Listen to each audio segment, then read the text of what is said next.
All right. So open your Photoshop PSD image. So the reason why we saved our PSD was to preserve the layers in our layers palette. So that way you have complete 100% control over each layer.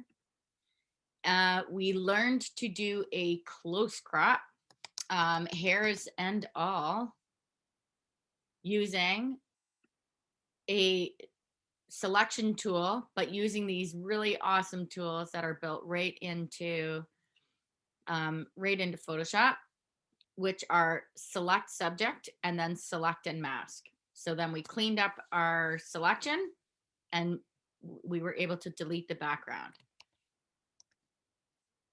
Now, and then we added a vignette by simply using a very effective, very basic, we just filled the layer with black and we gently erased out what we didn't need in order to create a spotlight effect. And every single layer in your layers palette has blending mode options. So you can blend the colors into the color below. And you can choose different blending modes as well. Every single layer has this ability to do this. And you also have the ability to change the opacity of that layer. So how strong do you want the effect versus how weak you want the effect. So you have complete control over that. So always save a PSD file, PSD, in order to keep that control. So as soon as you flatten that image and it becomes a JPEG, you no longer have access to each individual layer to make changes. So because by having individual layers for each little part, it gives you complete control over how everything's going to be displayed on your page. Carolyn, Yes. if we don't want to use a vignette, Nope. do we have to? No. So the reason why I have a vignette is eventually we're going to be adding text to our cover. So when you add text, if I do not have the vignette on here, I have to choose a color to put on the background. And I can't run into my sleeve. I can't put text on my coat because there's going to be too much contrast between the background and my jacket in order to place all the text. So the other reason why I was demonstrating what a vignette looks like here and how to produce it is also for some effective looking lighting techniques. So when you're not in a studio and you don't have professional lighting, you can fake professional lighting. So now with a vignette, I can add text and it can run right over my jacket here and I'll be able to read the contrast of that text over top. Whereas this way, my options are more limited. So that's the only reason why I did it and showed you. So one, faking lighting effects. Two, for placing text over top. So if you choose not to have it on there, then that's completely up to you, as long as you can read your text over your finished cover. Okay, so you might want to try an option with and an option without. So what you would do is when we're done, you would save as a JPEG, cover, vignette, and you would save another JPEG by turning off the vignette, and you would call it cover, but you don't have to put the word vignette in there because it doesn't have one. So that gives you options to try different layouts with the exact same file here. So just by turning on and off the little eyeballs here beside the layer allows you to save different versions of the same file and just to see what works. And that's what graphic designers like me, that's what we do all the time. We play around with what works and what doesn't. And sometimes it'll be like, okay, do I go for super dark vignette? And I play around even with that. I also will play around with my background color. So if I'm not very fond of that blue, I'll go back into my color overlay and I'll play with the color until I get what I like. I'll save it again and I'll go dark teal. I'll just file save as JPEG dark teal. And then I keep replacing that image in InDesign until I get what I'm looking for. So that's the beauty of multiple layers and being able to turn them on and off and manipulate them so easily. Okay, but this is your creative choice. So I've given you lots of ways you can create those choices, and then it's up to you what you want to do for your finished magazine cover. So in short, do what you want. But now you have some of the techniques here in order to be able to do that. So the next thing we have to do is we have to crop this to the size that we need it for our magazine cover. So last week we covered what is bleed. So we took a look at how to read mechanical specifications, and our magazine is 8.5 by 11. So it's a standard letter size page, and it's multiple pages. So in order to add bleed, just for a recap, what is bleed? Bleed is the image that extends past the trim. The trim is your finished size, which is 8.5 by 11. So we need some of that image to bleed past that size, the trim, in order to make it look like it's been printed right to the edge of the paper. So this cover would be printed on larger paper, and then it would be trimmed down to actual size, to its finished size. Hence, that's why it's called trim instead of actual. I don't know what would we call it, and the actual size of the paper. So the other thing that we need to build in here is our guides. We want to know where our text going on the page is going to start and where it's going to finish. We don't want our text to go outside of the live or safe area, and those are identified by our margins. So just to see what that looks like, let's take a look at our magazine layout. You know, your 20-page layout. You're going to want your magazine, your 20-page magazine document that we started, as well as Photoshop open.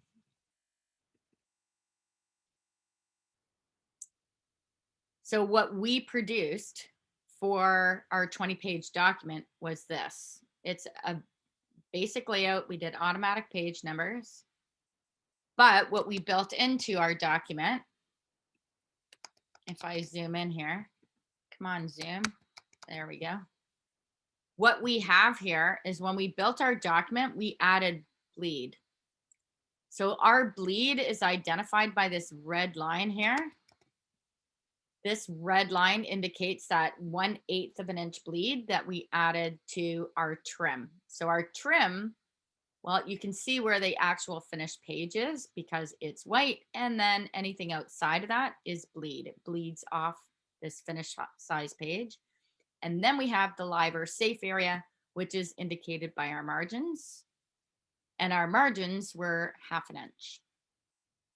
So how do we build this size into our Photoshop document? So we know we need an 8.5 by 11, and our bleed is 1/8 of an inch, 0.125 on this side, plus 0.125 on the right side, right? Because we need 1/8 of an inch all the way around if we're going to bleed it, full bleed all the way around.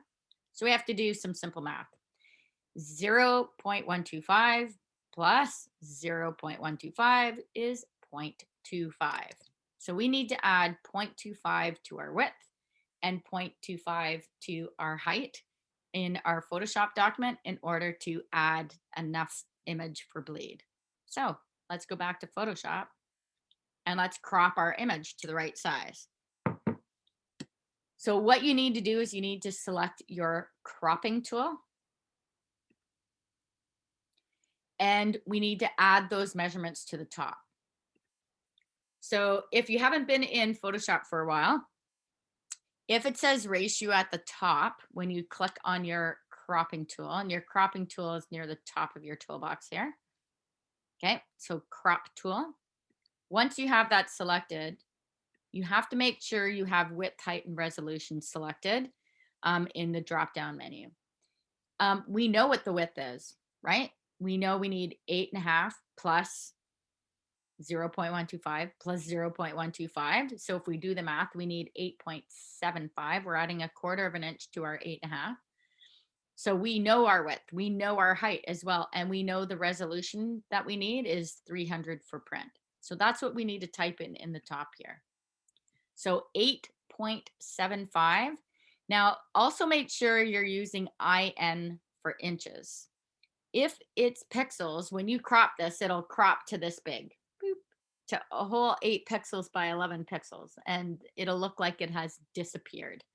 So if you want to override any other measurement in your document, you can just type in the measurement. So you can type in IN for inches. So you need width, height, and resolution in the drop-down menu. The next box over is your width. So that's 8.75 IN. So we have our finished 8.5 plus our bleed 0.125 plus 0.125 for a total of 0.25. We add that to our width, 8.5, for a total of 8.75 inches, IN. Then we move to the next measurement, and our height finished trim size is 11 inches. So we need to add our 0.125 bleed plus our 0.125 bleed, which is a total of 0.25. Add that to our trim height of 11, and we get 11.25 IN for inches. And once you get that measurement typed in, we need to make sure it's 300 pixels per inch resolution for print. And once you have that, then it's a matter of cropping your image. So some of you might have lost some of your image when you crop it. So how tight do you want to crop your image? Now you have to be aware that you're going to need a headline at the top. And where is that going to go? So if I crop mine too tight here, I'm going to have to shrink myself down in this image in order to accommodate that. Which is okay. We're in individual layers here, right? So I'm going to crop this image. So I want to center myself here. What I'm trying to avoid is going outside of my fill. If you did, don't worry about it because we can refill that, right? We're in individual layers in Photoshop. But I'm going to try to make sure I haven't got anything to fill in here. I'm going to center myself on my page because I've got this, what's called a 9 light window here. And if we're using the rule of thirds, which you can see, we have everything's broken down into thirds here, vertically and horizontally. If I want to center this, I'm going to pay attention to where my image is centered here in this 9 light window. I can always make changes after and shrink myself down to make more room for my headline at the top of the image. But what I want to do is position myself here without getting any white spaces on the edges. All right, I think I got it. So once I'm happy with my crop, and that's just dragging in any corner, top or bottom, or side to side, I'm going to double click here. And I now have the crop for my image.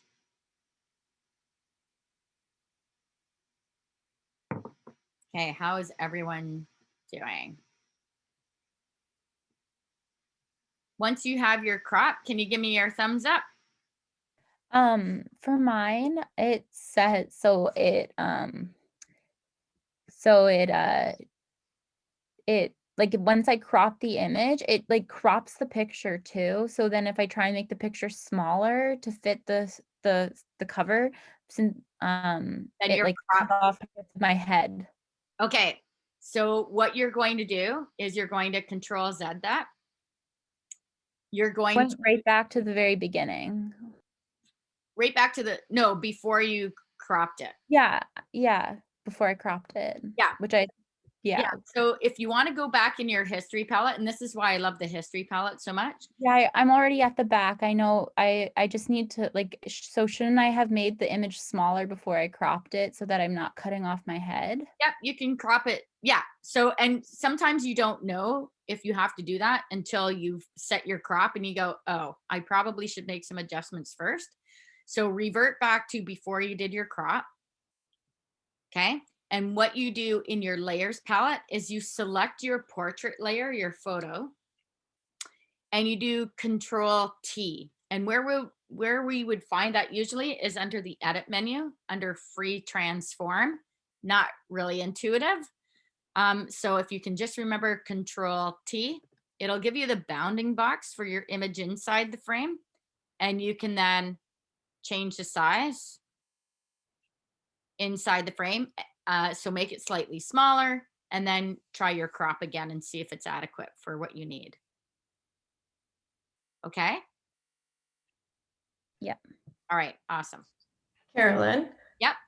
If our image is on the page, well, do we need to crop it?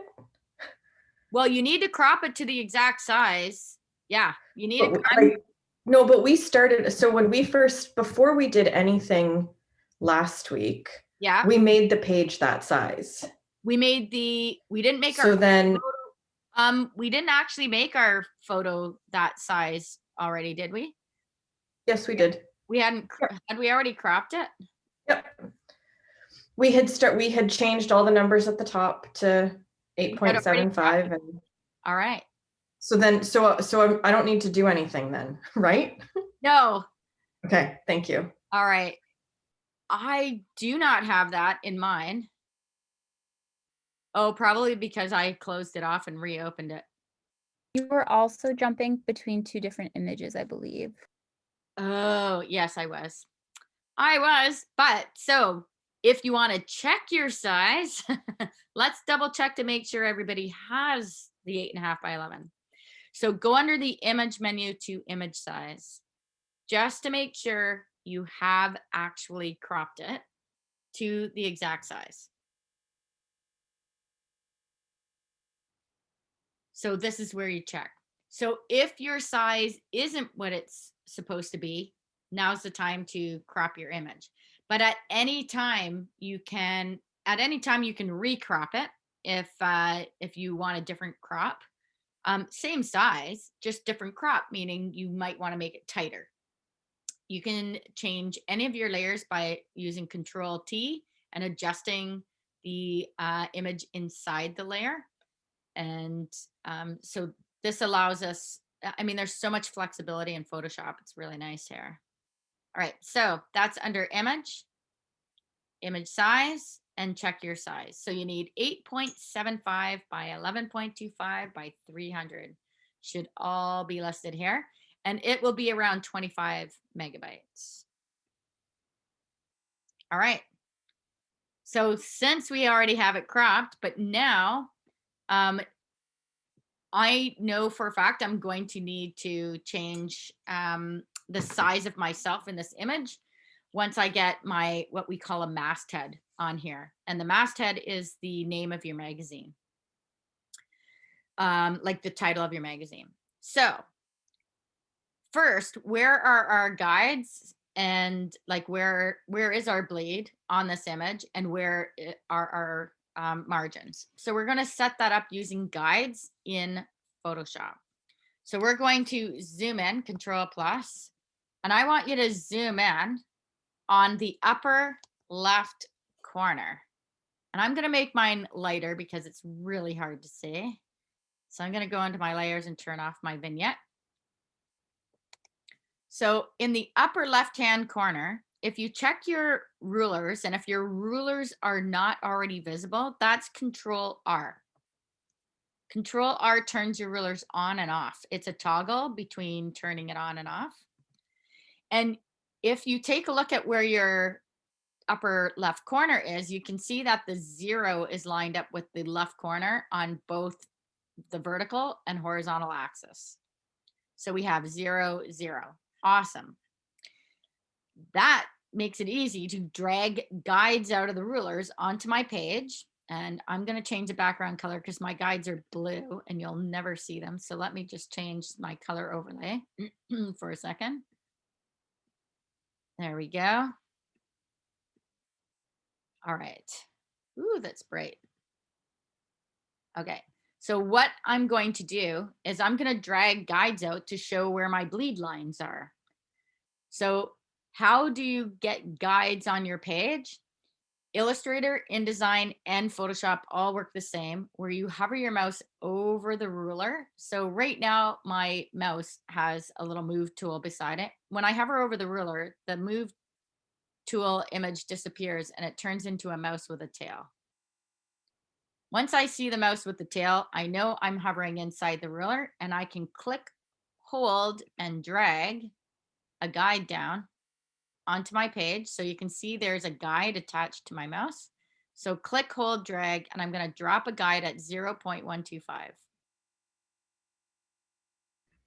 Carolyn, sorry, I can't get my ruler to come up. So Control R. Me too. It's Are not you on working. What's that? It's not working. All right. So My under, ruler is not coming. okay, under your where would we find our rulers?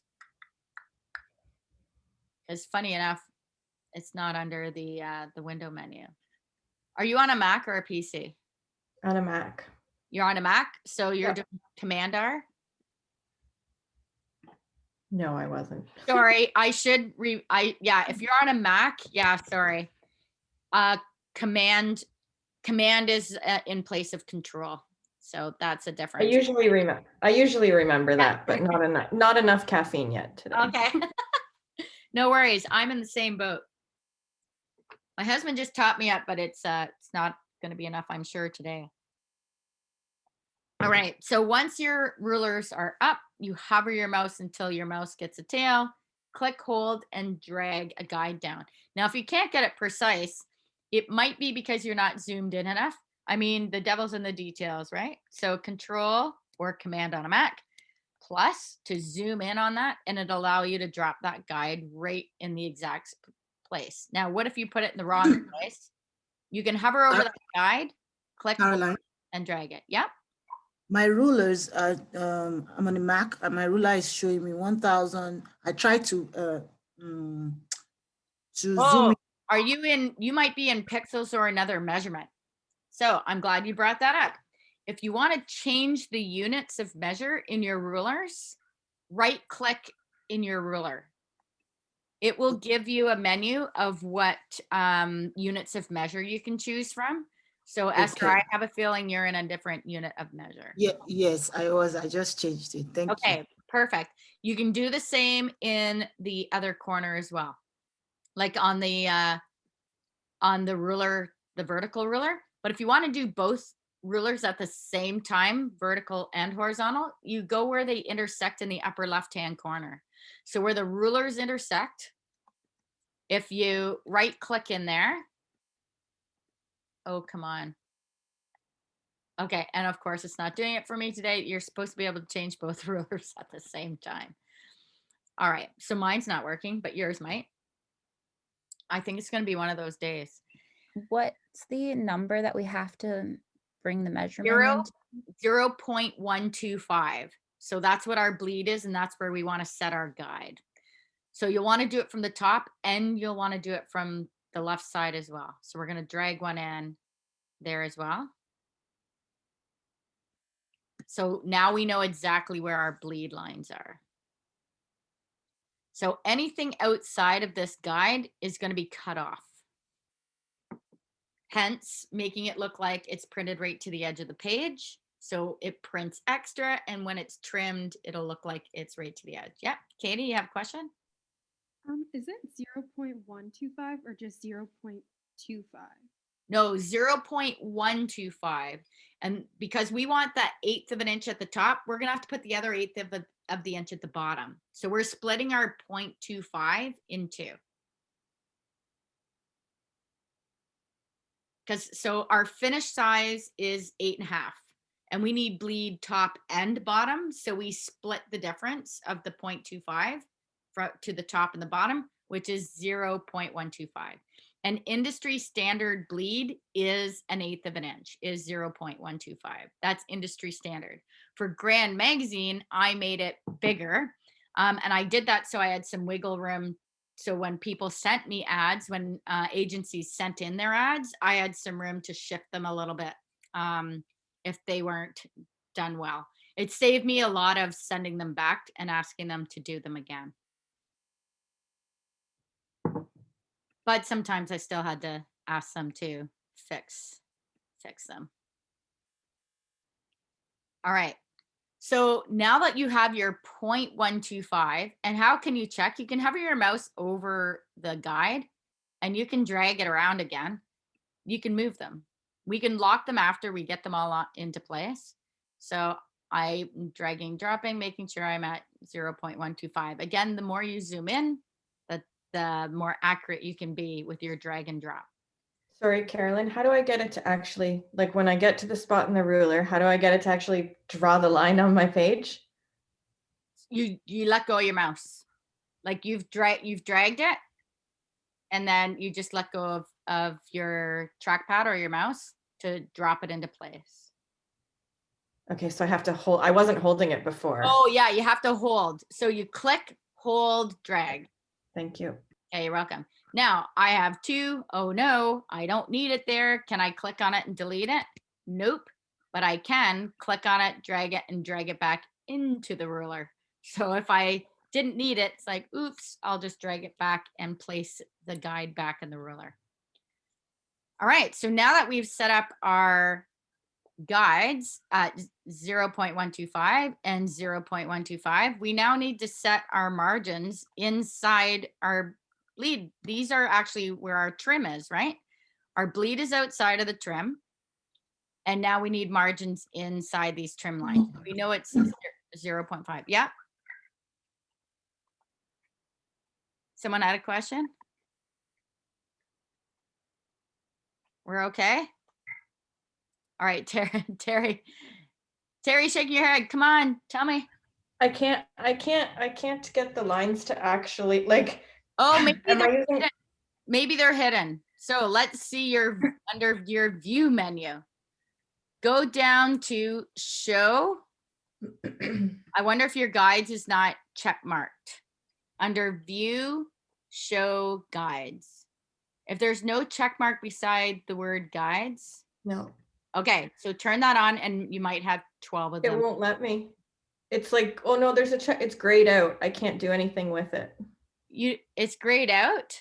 Mm-hmm. There is a check mark, but it's gray. Like it's, so I can't. Okay. Interesting. I'm trying to think of other things for you. And they're not locked. So under view, show guides, are they go under extra. Oh, extras. That's not what I want to do there. Are they locked? No, I clicked it on and clicked it off just to make sure they're not locked. So, okay. How about type in new guide? I can click on new guide in this menu. All right. And tell it to add a new guide at a specific position then. Okay, We can do so it it'll that let me. way.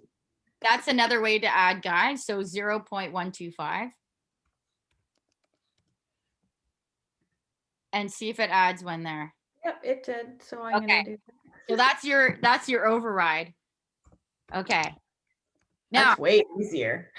well, it is until now, then you have to do math. So this is where we need to reset our rulers. So we can either, so there's my guide at 0. So now I need to reset my 0, 0 axis here to my trim where those bleed lines now intersect. We're going to actually reset our 0, 0 there. So you click where your rulers intersect, click, drag, and drop. And now we're resetting our 0, 0 to where our bleed lines intersect. So now you can see we've got 0, 0. So Terry Lynn, what you'll want to do is you can now set new guides at 0.5. So the rest of us who are able to use our rulers, and we'll have to see what happened to yours, Terry Lynn, and why it won't. You can click inside your ruler again, drag drop to 0.5, but don't forget to reset your 0, 0 axis, or they're gonna be in the wrong spot. So now that we've reset it to 0, 0, you could go under the view to new guide and set a vertical at 0.5. But the issue is making sure you have your 0, 0 axis at the right point, which is why I find using the rulers easier. But if you are okay with doing the math, you would go, okay, if this is 0, 0 axis and I add one at 0.125, add that to 0.5 for 0.625, see how the math goes. And now you're going, ah, crap, I might as well just use the rulers. Caroline, Yes. sorry, can you go back to the first zero? What 0 point, the first, from the very beginning of that first, I got lost in there. Okay, your 0, 0 axis point, Esther, should be the very upper left-hand corner, where it says 0 and 0, right, Yes. right at the tip. Yes, I see. Yep. Yeah. Now you can hover over your ruler, click, hold, and drag a guide and drop it down. To what number? 0 point what? 125.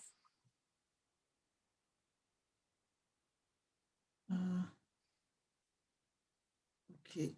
Mine is going past the 1. Because After you're probably not zoomed in tight enough. So the more you zoom in, the more accurate you can be. Okay, so if you're too far away like this, it would be impossible for me to accurately drop a guide at the right point if I'm zoomed right out. So you'll want to zoom right in. I'm not seeing like the numbers to tell me where to drop it for that particular margin. It's not, when you click, hold, and drag, it's not, doesn't have a number attached to your mouse there.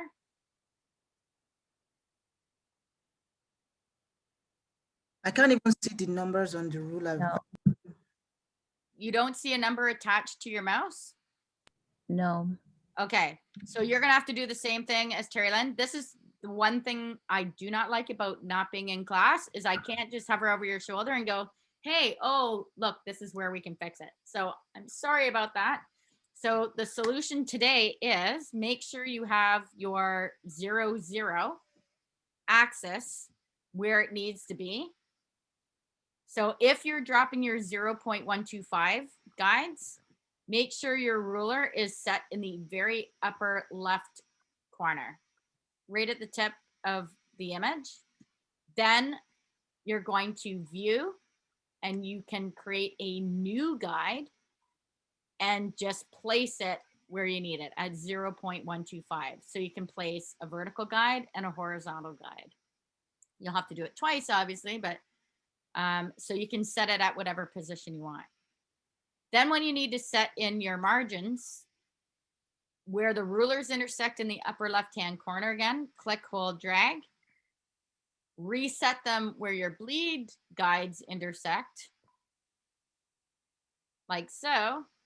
Let go. You've now reset your 0. And now you can view, new guide, and set your guides at 0.5. One for horizontal, one for vertical.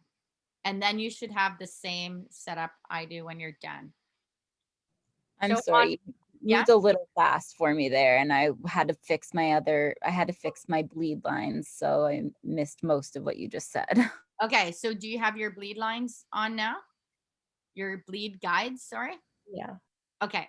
So and you can see your rulers, correct? Yes. Okay. So in the upper left-hand corner where your rulers intersect, you'll see there's like a little box in the corner. You see it? What you do is you click, hold, and drag that, and that's your 0, 0. Whatever you're clicking, dragging is your 0, 0 axis, and you can set that anywhere on your page. So we're going to reset that. Instead of in the upper left-hand corner, which is the default, we're going to move that where our bleed lines that you just added, your bleed guides, where they intersect. You're going to drop the 0, 0 axis as tight as you can. You're going to literally drag, let go, and drop it there. You'll now see that the 0 at the top of your ruler is aligned now with the bleed line instead of the upper left-hand corner, the default of the image. Okay. Now what you can do is click, hold, and drag new guides onto your page for your live or safe area, your margin lines at 0.5. Or under view, new guide. And you can add a new guide. So horizontal, 0.5, click OK. Then do it again. Under view, new guide. That's my dog whining, by the way. He's probably feeling the same way you are about putting these guides on the page. And then add a new guide and vertical 0.5. So then what you end up with is this. And why is this important? Well, because when we go back to InDesign, we have to make sure our text fits inside these guides.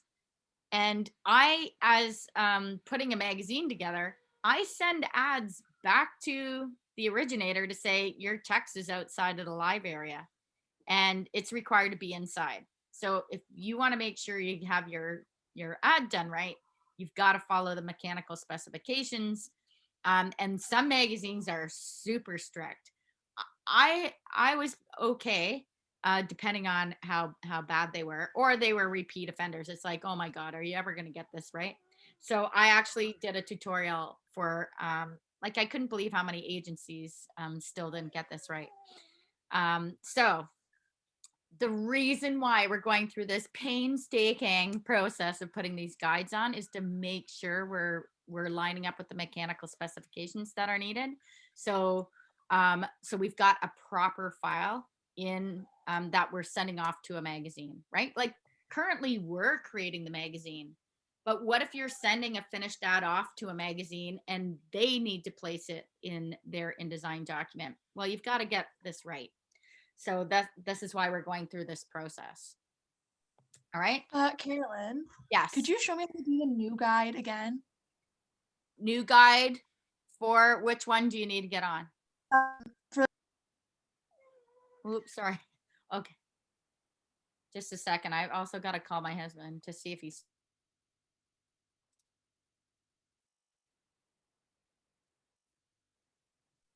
My husband disappeared. So for guides, to place a new guide, have you reset your rulers to your 0, 0 axis? It was Julia who was asking, right? Yeah. So Okay. I have like the first round done of bleed lines. Yep. I'm working on like the second, but I just can't remember where to go to click new. Okay, have you reset your ruler to? Yeah. Okay, so once you reset your ruler, you can either click inside the ruler, drag and drop at 0.5 because you reset your ruler, or under view, you can go to new guide and type in the measurement where you want it to go. Okay, thank you. Okay, you're welcome. All right, so guess what we have to do? Bottom right corner, yay. We're gonna zoom in on the bottom right corner. And we're going to do that whole process again. So where do your 0, 0 axis point go? Click inside the corner where the rulers intersect, click, drag, reset your 0, 0. Right in the very bottom right corner of your image. Now we have to do the same thing. We have to click, hold, and drag and drop Now, this time we're going into the negative space. It's not positive. So here we go, minus 0.125, like so, or view, new guide, and I need a vertical ruler at 0.125. But see how it's on the outside? Well, we're going inside the trim. So we're gonna go negative. Okay, so in order to add a guide inside the trim at the bottom right, we have to go minus 0.125 because we're coming inside that 11.25. Minus 0.125. There we go. And now it's inside the area. So once you have your bleed guides on, reset your 0, axis by clicking in the rulers in the upper left-hand corner. Click, hold, drag, and reset those. And we're almost done. Yay. So we now just need our -5. So again, click, hold, and drag for your -5. And because I'm zoomed in, it looks really big. There we go, minus 0.5. Or under the view menu, new guide, a vertical ruler, minus 0.5. And you'll end up with your bleed lines that are showing your trim and your margins, which then match your InDesign document for bleed, trim, and margins. So yes, this is the painstaking mechanical specs that we do for every single file that we do.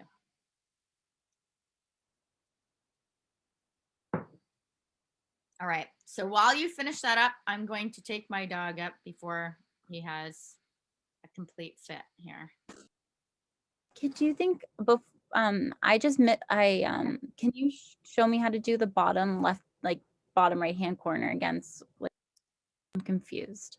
Okay, so you have to zoom right in on it. So make sure you're zoomed in, and you're literally resetting the 0, axis. So where your rulers meet, again, click in the upper left-hand corner where your rulers meet. No, I don't even have the blue lines yet. Yeah, because no, that's okay. okay. I'm just showing you, yeah. So I can erase mine. So you have, can you see your bottom right-hand corner now? Yeah. Okay. Make sure you're nice and tight in there, and then reset your 0, axis point. So where your rulers meet, click, hold, drag. So you get your crosshair, and you're going to drop it where the very tip corner of your image is. And now you can see that the 0 is lined up with the edge of your image on both rulers. And now you can add your guides. So whether you click, hold, and drag at minus this time, because we're inside from the right, 0.125. Okay. Or once again, view, new guide, and you can type in the number. But because when we're coming from the left, we're adding, like we're going positive. When we're going from the right, we're going negative. So that's why we need to add the minus 0.125. And I need it in my vertical ruler. There we go. And now I've set my bleed lines. So in order to set my margins at 0.5, I could do the math. So I just need to do 0.25 or 0.5 plus 0.125, which would be 0.625. I could do that.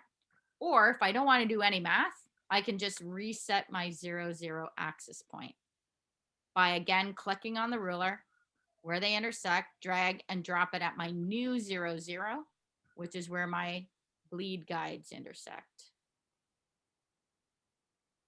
And I just drop it there. And now I can either, again, click, hold, drag to -0.5. Okay, Dexter. And, or view, new guide, and a vertical at -0.5. And then there's my guides. Okay, thank you. I got it now. All right. Thank- So we're doing this with our fashion sports ad again. So we'll have a little bit of practice today. Okay. Make sure you Control S and save what you have. Save what you have. All right. And I better get my dog out at the moment before he has a, I know, just a second. So when I did the first on the upper left side, I was able to do the first guide.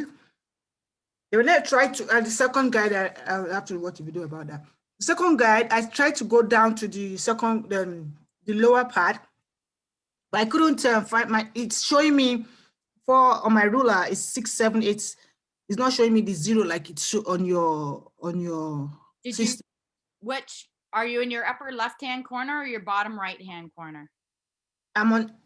I tried to do the left-hand corner to get the second guide, but I don't know. I zoomed it out, but it keeps showing my background, like not the one underneath the background. Like, Okay, are you in your upper left-hand corner of your image or are you on the bottom right-hand corner of your image?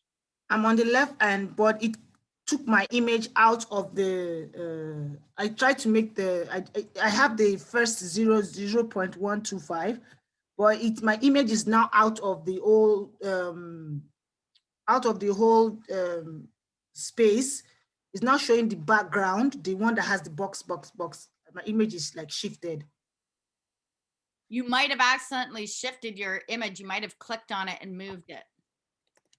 So if you go back to full frame, Control 0, did you end up clicking on any of your layers and move them within? No, I didn't touch anything. I tried to go. You know what? I'll just go back and watch the video. Okay. I can't. I'm completely Sorry, lost. I don't. Do you? So you don't have all your guides, is what you're saying? I do it. Then next thing, everything just messes up all over again, and I don't know what I did. I keep going back to Command Z, and to start all over whenever someone is asking to follow the back, but I still keep not getting it at all. Okay, so we might have to have an offside then, but make sure you have your history palette open. Your history palette, instead of doing Control Z and going backwards, you can see what you've done in your history palette as well. So it might be helpful to have that open. Yeah, instead of, yeah. Okay. Yeah. All right. So we'll do the best what we can. Hopefully it works on your sports fashion ad when we get to that one.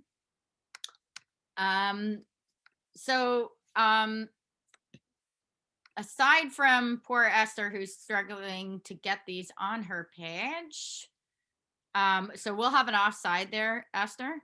Is there anybody else who's struggling to get those guides on their image? Is there anyone who needs me to repeat anything here? We're okay. Can we get a thumbs up then? You're good. All right. It seemed very painful, but guess what? It's just one of those things that's very necessary. So because your ad could be sent back to you. And like I said, I used to send ads back all the time. And usually the bleed, I could open them up in Photoshop and I would add bleed myself. If I was able to, depending on the image. But if the information was outside of these live area, if the text was sitting on the edge of the page, like I would say, your stuff's going to get cut off.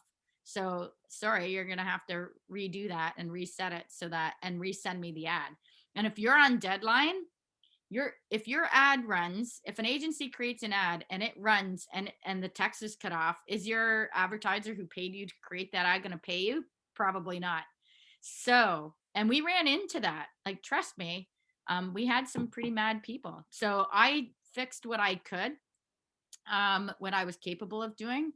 But for the most part, that's not my job. My job is to place your ad, not to fix it for you. Yeah. Fair.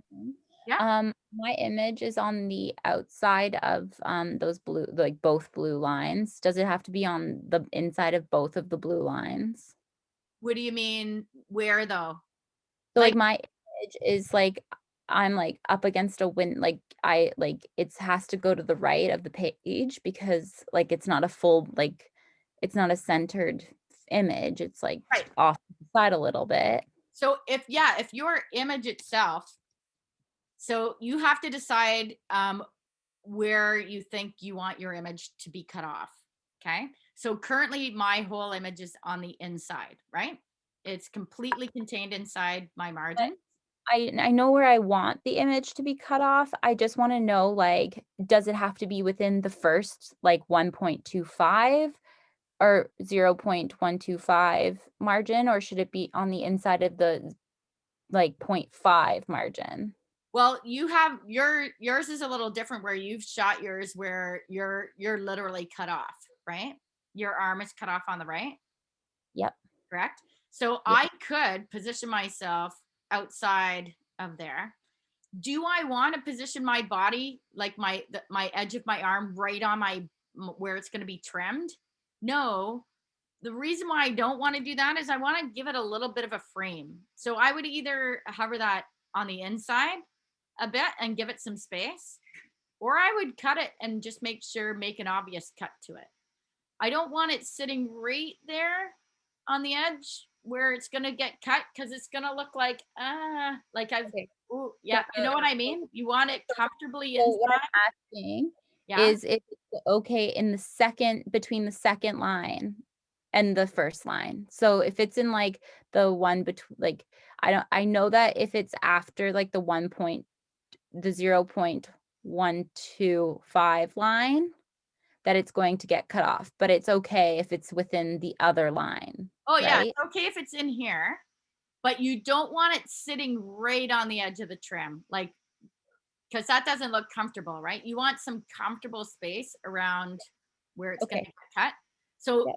That's all I either need. bring it inside or make it obvious cut. Okay. So when it comes to cropping, and this takes time to learn how to comfortably crop, is like, you don't want to cut people right off at their kneecaps. We want below the knee or above the knee. We don't like cutting people off at their joints or cutting fingers off. So that's what we call composition, where it's like, what's comfortable looking. So if we have this sitting right on the edge, it's like, that's not comfortable. I'm sitting right on the edge and I'm in danger of being cut off, or am I? So you want to be comfortably inside that line or be obviously trimmed off. Okay, so that takes that's part of your composition. So I don't like putting images like right on the edge, like right on that bleed line is literally, that's where it's going to be cut. So have a bit of space around it, so it's fitting comfortably inside that line. But it's okay to be outside of your margins. But what we don't want outside of the margins is text. We never want text outside of those margins, because then we might not have enough space to comfortably read our text. Okay, so lots of great questions here. And again, wish I was in a lab so I could look over your shoulders to see what you've got there. All right, so now that we've gotten this far, save what you have, Control S. We're already an hour in, not sure how far we're gonna get today. So I'm gonna reset my color by double clicking my layer. Do not like this yellow I chose for demo, so I'm gonna switch it back to my greenish color I had. All right, there we go. Quick and easy, turn back on my vignette. Ooh, that's too dark. Whoops. And my dog wants back in. I'm gonna have to shoot my husband. Oh wait, am I recording this? He was supposed to take him out for a walk before he went to work, and he did not. All right, there we go. So it's really easy to play with your layers also. So last week, just double clicking the layer gives you this layer styles palette, and you can play around with your colors and how they react here in the background. All right, save, Control S. So the last thing we need to do is we need to add text to this image. Where do we want to place our text? Inside the live or safe area, which is these inside guides that are indicating that are indicated by your inside guides. The nice thing is we have 3 layers here. If we add text, so I'm going to click on my very top layer of my toolbox, because when I click to add text, I'm going to grab my text tool. I can simply click anywhere on my page, and you can see it adds the text layer for me. I don't have to do anything. But before I start typing, I do want to choose my font. It can be anything. So bold. And I'm just going to work across the top of my screen. I'm going to go with the biggest size possible because I can always make it bigger, but default, the largest size is 72, and work your way across the top of your screen. So choose your font. Choose your style, if you have one, bold, regular, italic, whatever you want. I'm going for bold with mine because it is my masthead, it's my title. Moving to the right, I'm going for the largest size possible, 72. I'm going to center it because I want it centered on my page, and I'm going to choose a color. Now, my background color is teal, like a greeny teal. So I need something that's going to really show up over that background. And so if you click on the color picker, you can pay attention to how much contrast you have in the color of the text you're choosing. Now, again, because we're in layers, we can modify this color anytime we want in the process. So I'm going to go with this. Do I want a lighter gold or darker orange? Here we go. So I'm going for this color scheme right here. There we go. All right. And I'm going to just type in the word design for now, and then move it into place. Again, if we file save right now, Control S, if we just save that, this text, as long as that little T is in the thumbnail, it means we can grab the text tool, and at any time we can modify the text. You can change the name at any time. So for today, if you want to add the word design, or you want to add the word sports, or you want to add the word marketing, or events, what do you want the title of your magazine to be today? But don't feel obligated to confirming that that's it, that's a be all and end all, because it's not. We can always go into this design anytime in the process, right to the end of the semester, before we hand this in. Like our final, you can change the name of your magazine anytime you like. So consider this placement text for now. So once you type in your text with your move tool, which is the tool at the upper left-hand corner of your toolbox, you can just move that into place. Where are we going to move it? We want it aligned with the inside of our guides.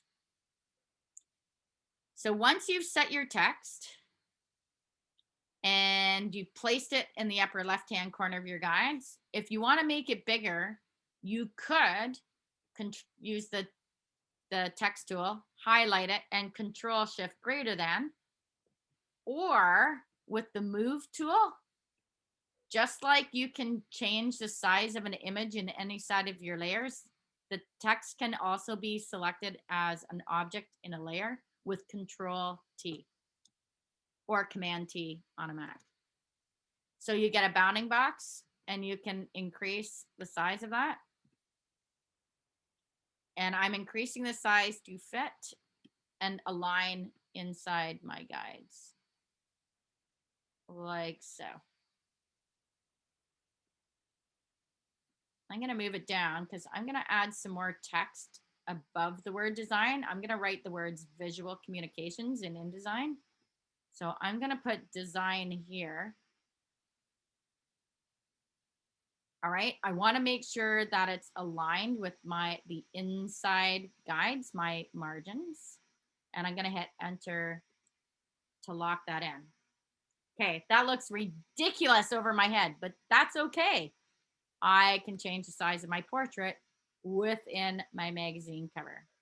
So work on your text. All right. So once you've set your text, if you want to play around with layer styles, you can double click it here. So not only can you play around with, so I like bevel and emboss. So I can always change the look. I can give my masthead a 3D look. Once I do that, what if I don't like the color? Well, just like you could for the background, you can actually go to color overlay, and look, you can change the color automatically as well. So you can play with different colors in here as well, all with layer styles. All with layer styles.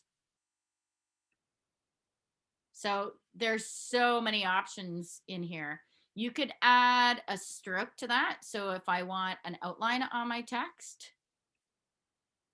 so I don't like it, but I will display it so you can see what it looks like. So if I want a white outline on my text, I can do that too.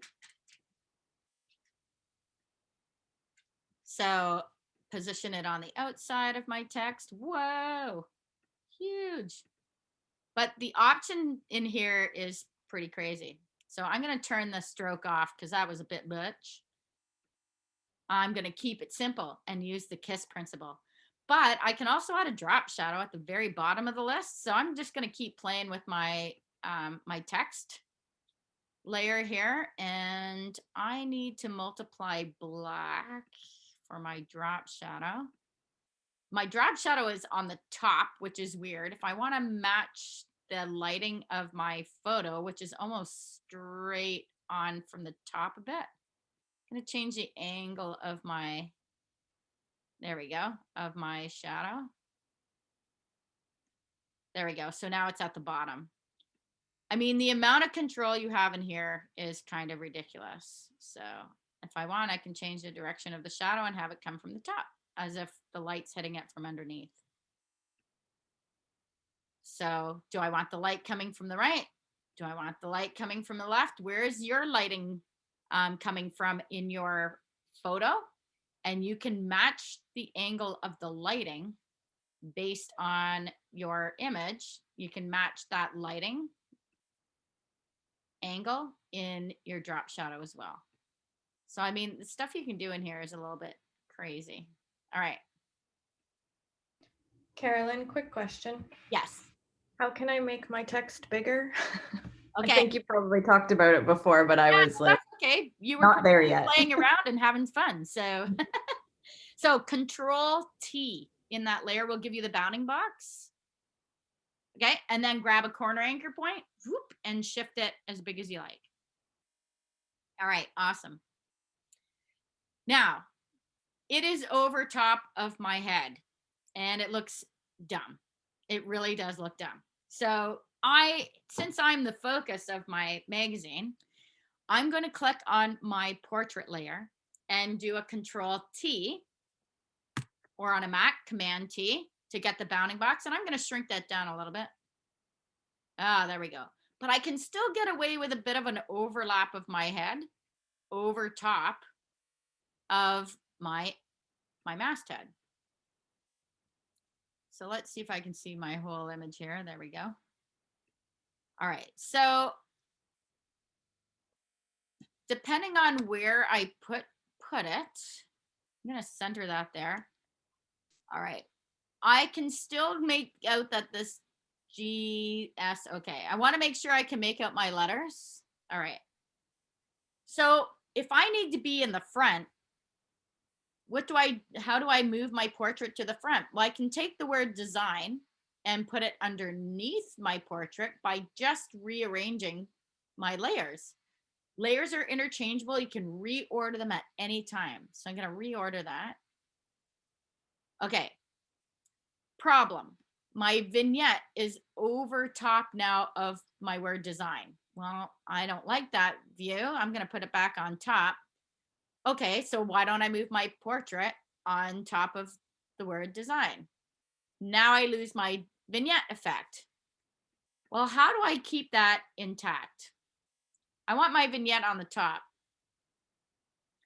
like over top of my portrait, but I also want to see the full effect of the word design. So how do I put my head over top? We get to cut our heads off. Yay! So you take your portrait, you've already done it. Make sure you've sized it and placed it exactly where you want it before you duplicate it. We right click and we duplicate our layer. It's like, I need a portrait copy. Okay, thank you very much. Now that one's going to go on top. I'm going to move the copy to the top. So now it's on top. But I want to, if I turn the eyeball off, I want the effect of the vignette over top of my body at the bottom. So how do I create that illusion? Well, I cut my head off in the portrait body. Well, I literally cut my body off. So in order to see this effect, let's turn off the eyeball on your original. And when I erase the bottom half of this image, you will see I'm literally going to cut it off probably right above my glasses here. I'm going to take this rectangular marquee tool, and yes, I will show this whole process from the beginning. So here's the rectangular tool. I'm going to make a selection of this entire image above my glasses. So there we go. And now I'm literally going to delete myself. Backspace. So now I just have my head. But when I turn the other one back on, ooh, it looks like my head's in front because it literally is. But because my copy matches pixel per pixel, then I've created the illusion that my head's in the front and my vignette's still, my body's behind my vignette. So let's do that again. Here we go. So currently, if I move my portrait to the top, I lose the effect of my vignette, but I'm over top my text. If I want the vignette on top, then my head's no longer in front of the word design. And I need design. I need the masthead to be bright. I don't want the vignette over top of the masthead. So my only decision is, well, to fake it. So I'm going to right click on my portrait. Now, again, Control T, make sure you have sized your portrait exactly the way you want it. Move it into place, because if you shift your copy and they no longer line up, well, you're going to see that you've cut a part of that image out. So I've got my portrait exactly where I want it. I'm going to hit enter to lock that in. There we go. And now I'm going to duplicate that layer. So right click on the layer you want to duplicate. By the way, you can duplicate this layer 50 times if you want. You can duplicate any layer. So I'm going to duplicate this layer. It gives me a copy. Thank you. Yes, please. And I'm going to move it to the top, all the way to the top. So I'm going to put it over top of the word design. And that's the effect I want, except I've lost the effect of my vignette. So what I have to do is cut and leave only the top of my head of my copy and get rid of the rest. So I'm going to turn off my original portrait layer so I can see the results of what I'm cutting. So I've turned off my portrait layer. If I turn this one off too, you'll see it's also gone. I make sure I have my portrait copy selected and not my original portrait. So when I cut it, I'm cutting the right one. And now with the marquee tool, the good old rectangular marquee, I'm going to click over this entire area here under my masthead. And now I'm just going to delete it. Delete or backspace on a PC. Now it's gone. Control D to deselect my selection. I'm going to turn my portrait back on. And now I've created the illusion that I'm standing in front of the masthead, but my vignette is still in place for the rest of my image. All right. So that is how we do it. This is all basics, basics, basics. We didn't use any fancy tools. Nope. Well, we got to use the fancy tools for our close crop, but really, really simple and easy to use. They've done a great job with that tool. And then we're just using layers, text, and we're deleting what we want to keep and we're getting rid of what we don't.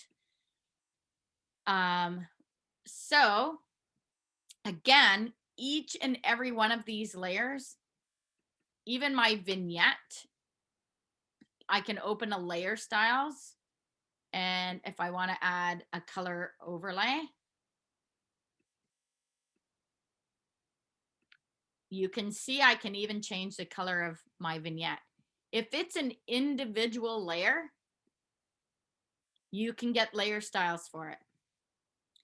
If you want to change the color of your text, you don't have to do it with the text tool.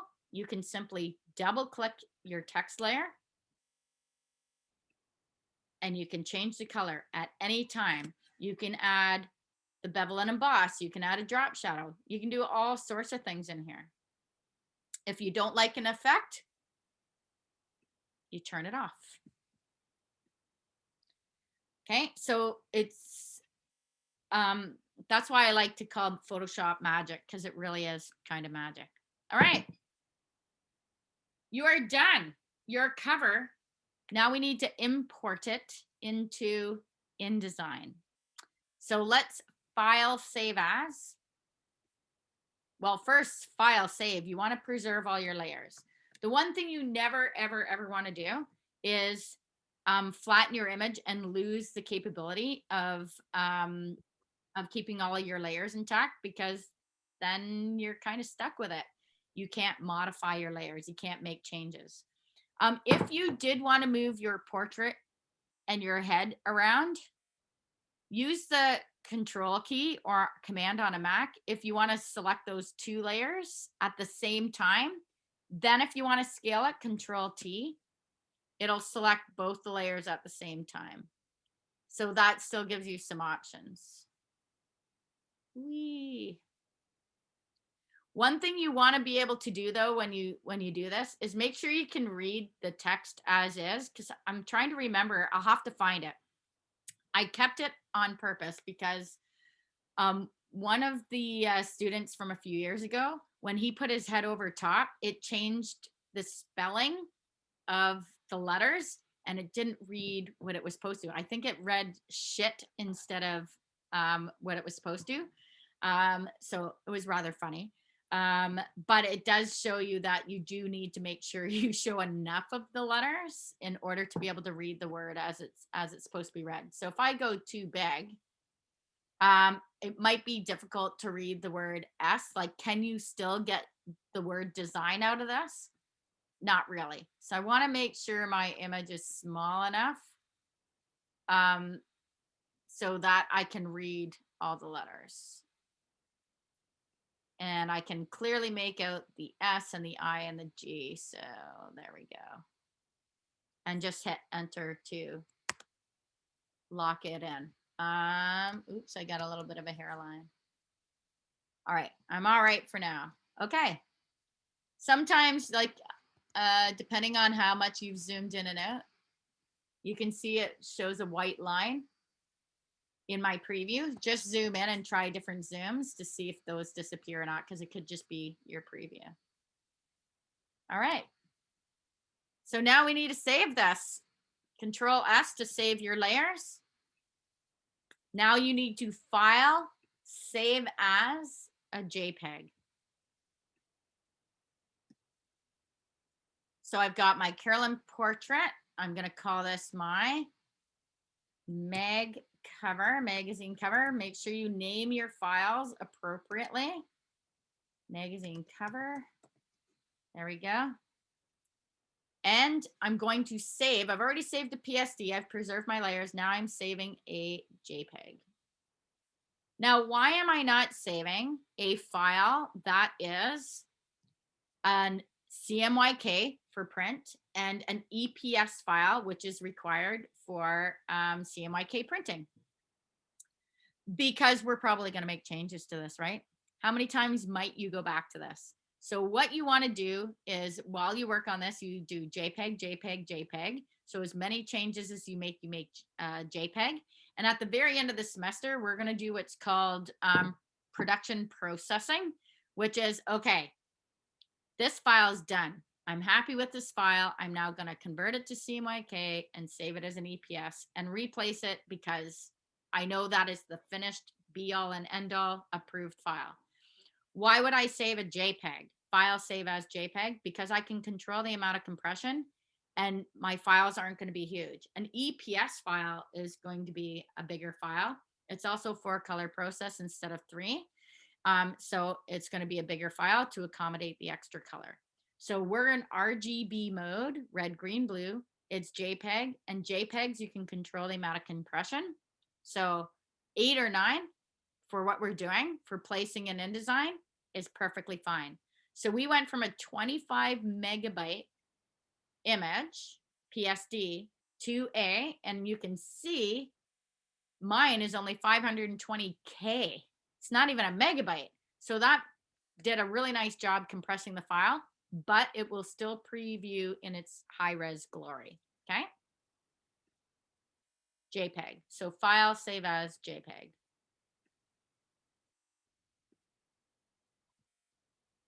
Okay. File save as format JPEG. Remember, rename your file. I'm not going to save this. And just change the compression of that file, can be 8 or 9, and you'll be perfectly fine. All right.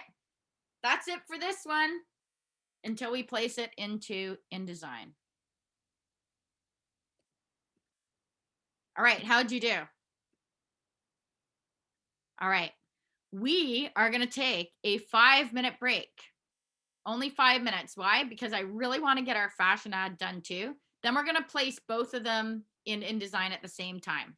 So why place our magazine cover in InDesign and add some text when we could do our sports fashion ad, get that going? Because guess what we have to do? We have to add guides just like we did to this one, because we want to make sure we keep our information contained inside the live or safe area, especially the logo of the brand you selected. And so we're going to have to do this guide thing again. So hopefully it won't be as painful the second time around. Hopefully we get it going well for our sports or fashion ad. So we're going to take a 5-minute break. You can close off this file because you've saved a PSD, your layered file, and you've saved a JPEG. So when we come back, we're going to work on our fashion ad. So you file open your Photoshop file. You do not file create new and place it.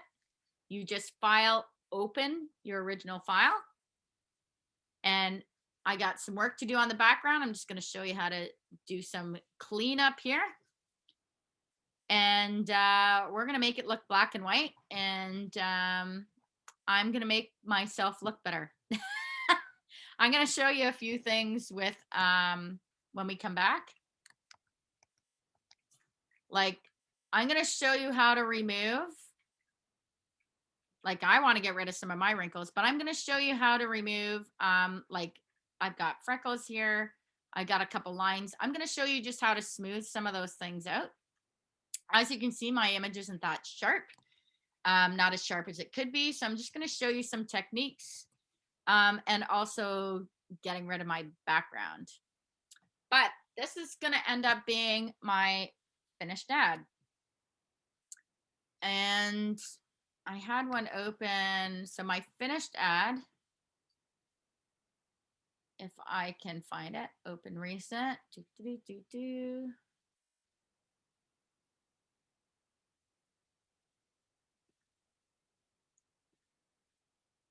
Oh, apparently that's not my finished ad.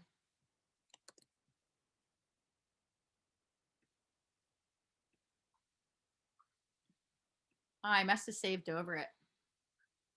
I did. All right. So you'll see the big reveal. Well, I'll show it to you when we come back. So make sure you open your original file. Which one are you going to use? So I gave some feedback on which ones I thought you could use for your finished ad. So what you're going to need for your finished ad is you're going to need access to your logo. So the photo you're going to use in your ad, your logo, and your product. Now, some of you were wearing your product.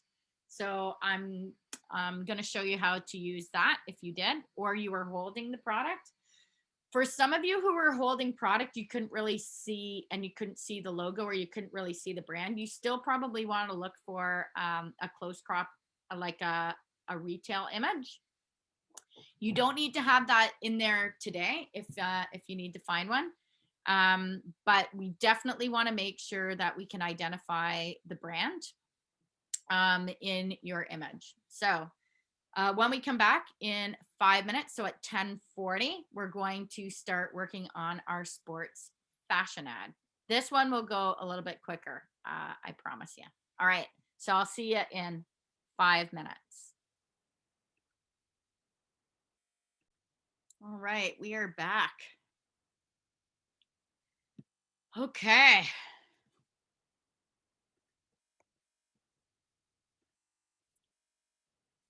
So now that we've completed our magazine cover, the Photoshop portion of the file, we're going to work on our fashion ad, sports fashion ad. So in order to do a technique in here, which I love, is we are going to do a color focus on this particular ad. So a lot of you did really, really well with, like, some of you were wearing the product. Some of you were holding the product, using the product. And so what we want to do is we want to focus on something in color in that particular ad. So we're going to do a very quick review of color theory. Remember good old color theory? So we are going to, we're going to take a quick look at that. All right.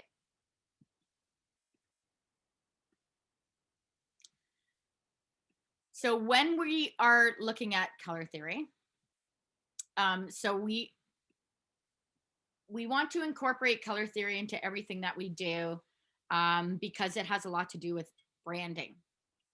So when we're looking at branding, the color of the logo, we often will see repetition components of a logo, which might be imagery. It might be like the Nike swoosh. We see that element repeated, but we will also see colors that are repeated within within a logo branding as well. So when we are working on our magazine, we're going to want to choose something from our cover in order to repeat for the inside of our magazine. But it also depends on what color theory you want to use. So my cover is teal and gold. So which color might I use on the inside of my magazine for all of my headline titles and all of my subheads? Will I choose a different color?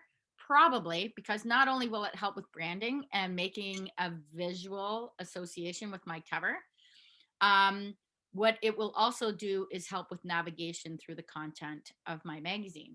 So let's take a look at some poster design. So some color theory. So when we take a look at color theory, there are many different types of color theory designs you can choose. And we can start with a very basic primary color theory, which is red, yellow, and blue. So those are our three primary colors. And you can see in this Superman poster, that's the color theme. Now they've done some excellent dramatic lighting here. And so when it comes to the vignette that I added to the cover of my magazine, it helps create the illusion of dramatic lighting. And so you can see in this poster, they've done the same thing. This was not shot. This was shot with some pretty good lights here in a studio, but that background was added in the close crop. That's not the background that was shot in the studio. That was separately put in with Photoshop, but they've also done some dramatic lighting and added a vignette here as well. So you can see that the shading of it just helps with adding the text at the bottom. Now the text really stands out. There's really good contrast here. So when we take a look at the color theme, yeah, it's red, yellow, and blue primaries, which are typically for young children.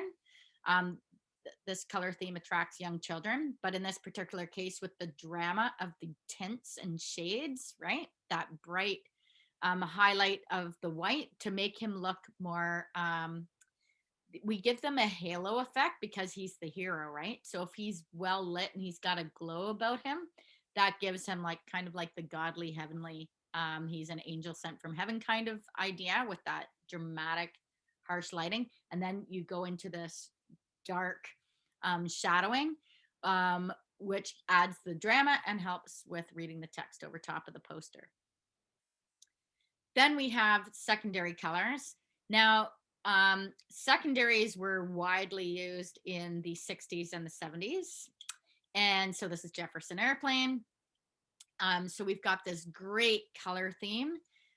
Instead of primaries, we're going with a more adult and psychedelic secondary color theme here. And again, in this particular case, they didn't go with tints and shades here. They're pretty much using the base colors for most of this to create this really cool breakdown, this illusion of these three colors. So it's a really great and fun use of secondary colors here. Then we have the tertiary colors. We see a lot of this in anime and gaming design because it's just so attractive and it has a lot of action, like a lot of your eye just goes all over the place. And when you're gaming, it's just like constant action, right? So tertiaries, and they're using all 6 of them. So tertiaries are your mix of primaries with your secondaries to get your tertiaries. And they've done a really nice job with this particular illustration for this gaming design to really create a lot of motion in the image. So really nice use of tertiary colors here. Then we have monochromatic. So it's one color, a single color, tints and shades with a single color here. So monochromatic, mono meaning one. So if from your cover, you want to create a monochromatic effect, which is kind of what we're doing. We're going to end up doing that with our fashion ad, but we're going to bring back a color element into our black and white ad. Analogous, 3 colors side by side on the 12-point color wheel. Not only do we see this in print design, but we also see it really widely used in interior design, as you can see in this lovely living room. And then we've got solids and patterns, which they've added as well. Really nice color palette. So if you're redecorating, consider a trendy analogous color theme. Then we have opposites attract, complementary colors. So they're using tints and shades of two basic colors here. So we have this like mustardy orange and a blue. So again, simple, effective, really nice contrast. So complementary colors are great for the contrast. If you're looking for contrast, like strong contrast, you would choose complementary colors. So two colors opposite each other on the 12-point color wheel. Then of course, tints and shades, add white or make it lighter, or add black to make it darker. So think of shades as shadows, adding black, tints, lighter. So it's not necessarily adding white. If we're working with paints and pigments, we would add white. But when we're in Photoshop, if we want to make it lighter, we just reduce the opacity of that color. And we do that in InDesign. We can reduce the opacity of the color in order to create that tint. Not the transparency of the color, but the opacity of the color. And so we've been working in RGB in Photoshop. When we are ready for saving our files for print, we're going to convert them to CMYK for print. So that's for color process. So we work in RGB, usually also because we're going to use the image in RGB digital space as well. So since that's the default of Photoshop, working in RGB, that's what we use. And then we convert it to CMYK when we're ready for print. Then we have something called spot color. So if you want to save money in your budget and you can only print a single color, well, it only costs, I think it's 13 cents now at Staples to print black and white, a single sheet of black and white. But if you want to print full color, it's 99 cents. So you went from 13 cents to 99 cents. So black being the cheapest color to print to full color. So almost a buck. So there's cost efficiencies to printing in a single color. So if you print in a spot color, you can change out the black and print in a single color and still pay the 13 cents. You could always print a spot color plus black. And I often do that to save money as well. So instead of going through like a 4-color process press, they can just print in a single color ink if you want, or 2, and it will save you money on your budget. So it allows you to use your branding color from a logo plus black. Newspapers do this as well. They have options for spot color as well, and it's usually red. You'll see that a lot in newspaper. Because the newspaper doesn't always have the capability to print color throughout. They've only got certain plates that they can process in color, and then the rest is black and white. So spot color is a already pre-mixed color ink that you can print. Like gold. You can't reproduce gold in RGB like metallic, and you can't reproduce it in CMYK. You would have to have a gold ink, right? With that iridescence in it. That would have to be a pre-mixed color in order to get gold to print. So we can spot color our pre-mixed colors. So Pantone, the color guides from Pantone. So if you go to Pantone.com, they'll show you what colors are trending, what's trending in print, what's trending in clothing design, what's trending in interior design. They'll show you what those colors are, and they'll give you the color code for that very specific color. So Pantone looks a lot like paint chips at the Home Depot or Canadian Tire, where you go to the paint chip wall. Those are base colors and tints and shades of each of those colors, and then they put them in their color values, just like they do here with Pantone. The same theory is used for mixing paints. which you can buy a whole array of colors from. They can mix your color for you. So that would be a spot color, right? So once you have a color mixed, it could be a base color, right? So you get the base color off of the shelf, and then they add the other colors in to create your pre-mixed color that you're going to use. So that would be considered a spot color. So, and then we have the psychology of colors. So the way colors make us feel, how they pull emotions out, what they mean. So red, you can see it says excitement, strength, love, and energy. It's also one of those things that makes you stop and look. Your eye processes red the quickest because it has the shortest wavelength. Blue, we often see it says trust, peace, loyalty, competence. So we often see blue for business.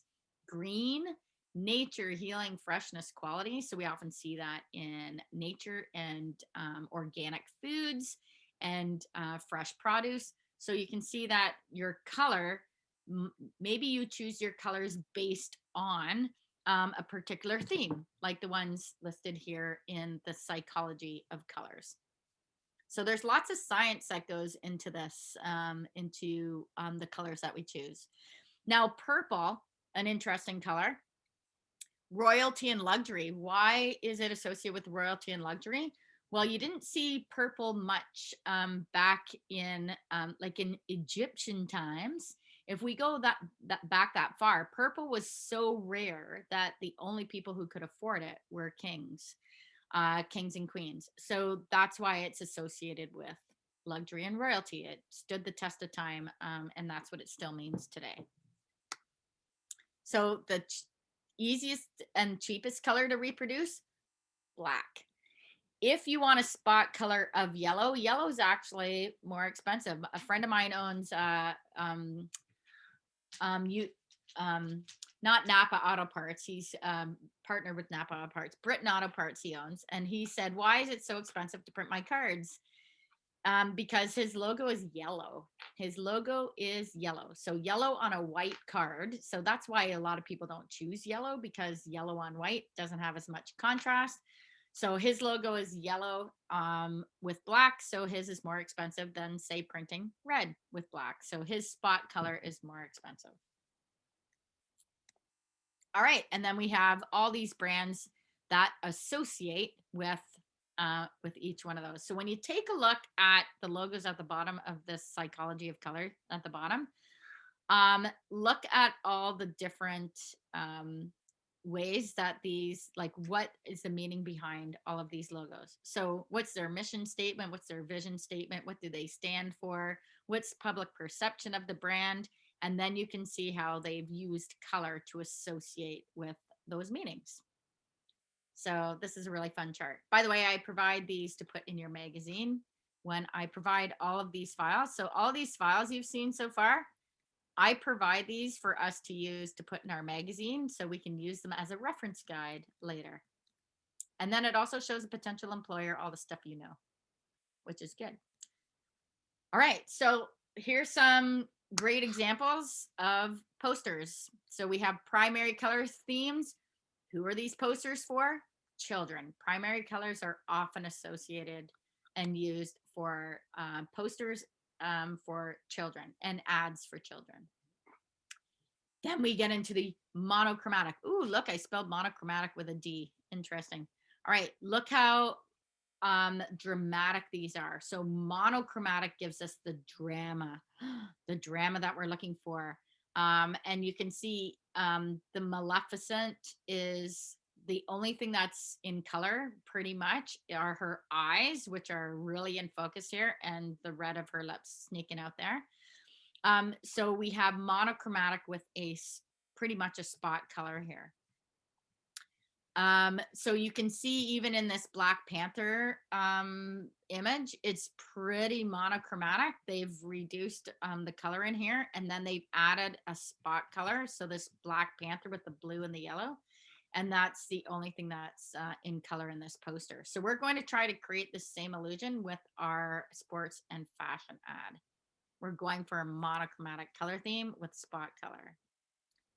And then we have analogous color themes. Again, action films, emotion, the red to really pull on our emotions here. So these are really effectively used as well. You see this a lot in comic book type videos or animated films and action adventure. Marvel Comics uses a lot of the primary color themes. They use a lot of intense red throughout their magazines. So it evokes an emotion, right? So a sense of urgency, and we love the characters in these movies. So that red also has that love, that empathy connection also that we're looking for. I love these complementary color themes. The Little Mermaid, very simple, yellow and purple, opposites on the color wheel. We have Brave. They've used the green, like the orange and the blues here because of the beautiful hair that we want to stand out. And then Aladdin, the golds and the purples. So really nice use of complementary color themes. Repetition of logo colors in this. This is great for McDonald's. Happy moving day. They're associating with the paint color chips you might paint your rooms in your new house. So that was a really clever take on this. And the paint chips look like their products. So keeping it nice and simple, very clever idea, but repetition of their logo colors. The yellow, yellow, yellow of McDonald's. So what we're going to produce today for our ad is we're looking at a monochromatic kind of black and white color theme, and we're going to spotlight the color of our product and what might that be in our ad. So you can see these chairs here. We have this gorgeous red chair. Talk about creating focus for a product, right? So take a look at these products. Why would we make the background black and white and only have the product in color? And because where do we want to create focus? If the images were in full color, what are we supposed to be focusing on? If we make everything else black and white and only bring back the color of the product, then that creates focus of the product. That's where the advertiser wants us to look. What's in color? So I love these three ads. The one on the left, see the highlighter. Even the way the highlighter is used to draw the line, it's also pointing straight down to the highlighted lady in the background. So she was the first lady who assured her husband's presidential responsibilities after he was paralyzed by a stroke. So Edith Wilson. So they highlighted Edith Wilson in this cool historical ad. So that's how they put focus on the highlighter. Then we have a black and white ad, Calvin Klein, and the only thing in color is the product. And same with Ambi Pure. Oh my gosh, I love this ad. So it's a funny take on a romantic movie. And Eau de Toilette, right? So that's why I put it beside Calvin Klein's ad. That's also an Eau de Toilette. The Ambi Pure is literally Eau de Toilette. It's for cleaning your toilet. And I thought it was such a funny take on an ad for a cleaning product. So anyway, so you can be very clever with your ads as well. But notice black and white ad, black and white. And the only thing that's in color is what we're focusing on, the product. And same here. So they've done the same thing with these ads. So Jennifer Aniston, completely black and white, only the product is in color. And then of course the logo at the bottom. Coca-Cola, black and white, the logo's in color. And then they've added the tie for strength, by the way. Just a very subtle way to communicate strength there. A woman in a man's world. And then we've got the clever use of the logo here. So only bringing back what they want you to see in color so it creates focus, and everything else is black and white. So we're going to create this illusion with our own ad. that is what we're going to do. All right. So, are you ready? You need to open up your photo that you want for your fashion ad. All right. So the first thing you're going to do is, which one are you going to open? So I did give comments to everybody who submitted something. So if you haven't read those yet, don't be shy. My mom already told me I was never going to be a model. That's fine. That's why I use Photoshop. Photoshop helps smooth out my wrinkles. I'm going to show you how to do some cool stuff in here. All right. Okay. All right, buddy. Okay.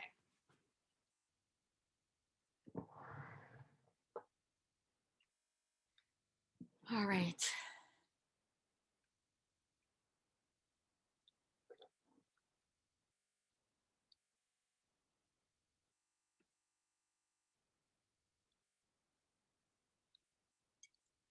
All right. So once you've opened your photo, the first thing we're going to do is we're going to crop it. We're going to crop it, and we're going to add those guides everyone absolutely loves to add. All right. So if you click on your cropping tool, you'll notice the last crop you made is still intact. Yes, that's what we want. We want the exact same size because it's going in the same publication, your magazine. So we have our width, 8.75 IN for inches by 11.25 inches by 300 dots per inch. Perfect. Now I can see already that I'm going to need to make more room. I have an issue here. I don't have enough picture for my ad. So see how I'm cropping it and I'm just going outside of the picture that I have? Yep, that's what I'm going to do. So how am I going to work with this? Well, I'm going to show you how you're going to fill in the background. Okay. So here's the photo that I have. I obviously want to clear the background. There we go. And I'm going to have to fill in this white area here. So I'm going outside of my image here a bit because I don't have enough picture here, because I want to center my picture inside this 9 light window here. So these 9 squares are indicating my my rule of thirds. And so I'm going to put, let me see, maybe I'll put my eyes up here. There we go. Okay, if you need to rotate a little bit, what you can do is you hover in a corner outside the corner until you get a double-ended round arrow, and you can always make some fine adjustments. I'm going to rotate this a wee bit, and then I'm going to move it into place here. I think I'm going, let me see. Okay.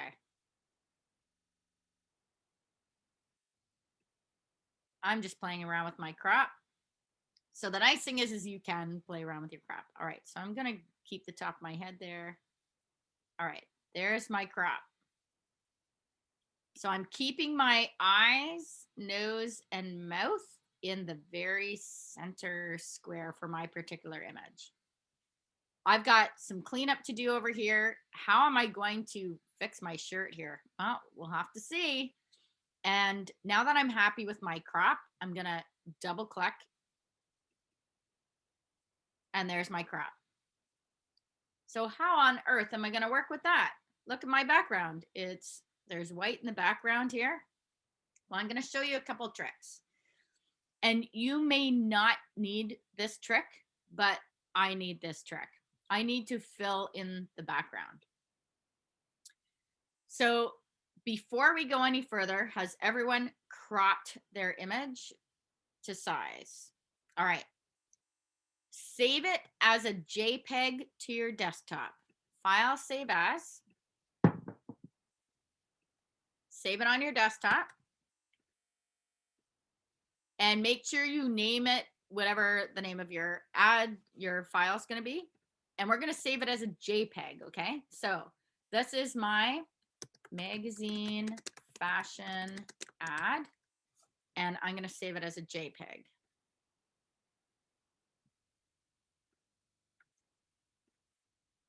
Okay. We can save it at the largest size at this point if we want. Yep, we can do that. So when you're controlling the amount of compression, why would I choose 8 for the last one? And why would I choose 12 for this one? Well, I want to keep this at the maximum possible pixel size when I reopen this compressed file. So I'm going for the largest, for the best quality. If I'm just going to save it for placement and I've done some work and I've got a PSD file on the go, like we did for our magazine cover, then I don't have to worry about saving it at the highest quality because I'm going to be doing some more work on it before I save my final production of that. So in this particular case, let's save it at the maximum quality size because this is the one we're going to be using in our Photoshop document, right? So JPEG. All right. So why did we save this as a JPEG to our desktop? Well, if you close it off, I'm closing these both off, and we open it back up again.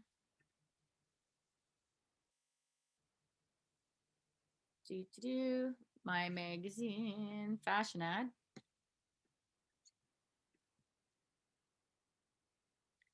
We now have the option to use the history brush. So to show you how the history brush works before I start adding stuff to the background,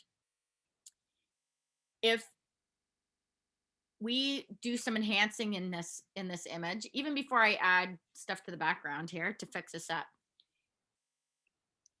Do you remember what we did last week? Do you think you can repeat the process? Under image adjustments, we used levels, correct? Remember levels? And what levels did was it helped me with the shadows and highlights. So if I need to darken my image or add more highlights, okay, we can do that here. So image adjustments, levels.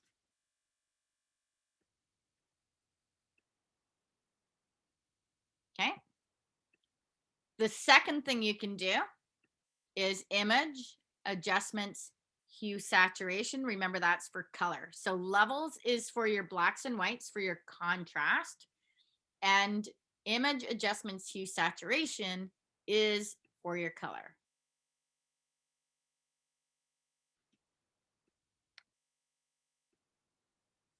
Now, in hue saturation, I want you to do something for me. I want you to desaturate your entire image. So once you have played with image mode levels and you've gotten the contrast that you're looking for in your image, and you can be dramatic, why not? Okay, so I have this great contrast, really dark here. And what I'm going to do is I'm going to desaturate my image.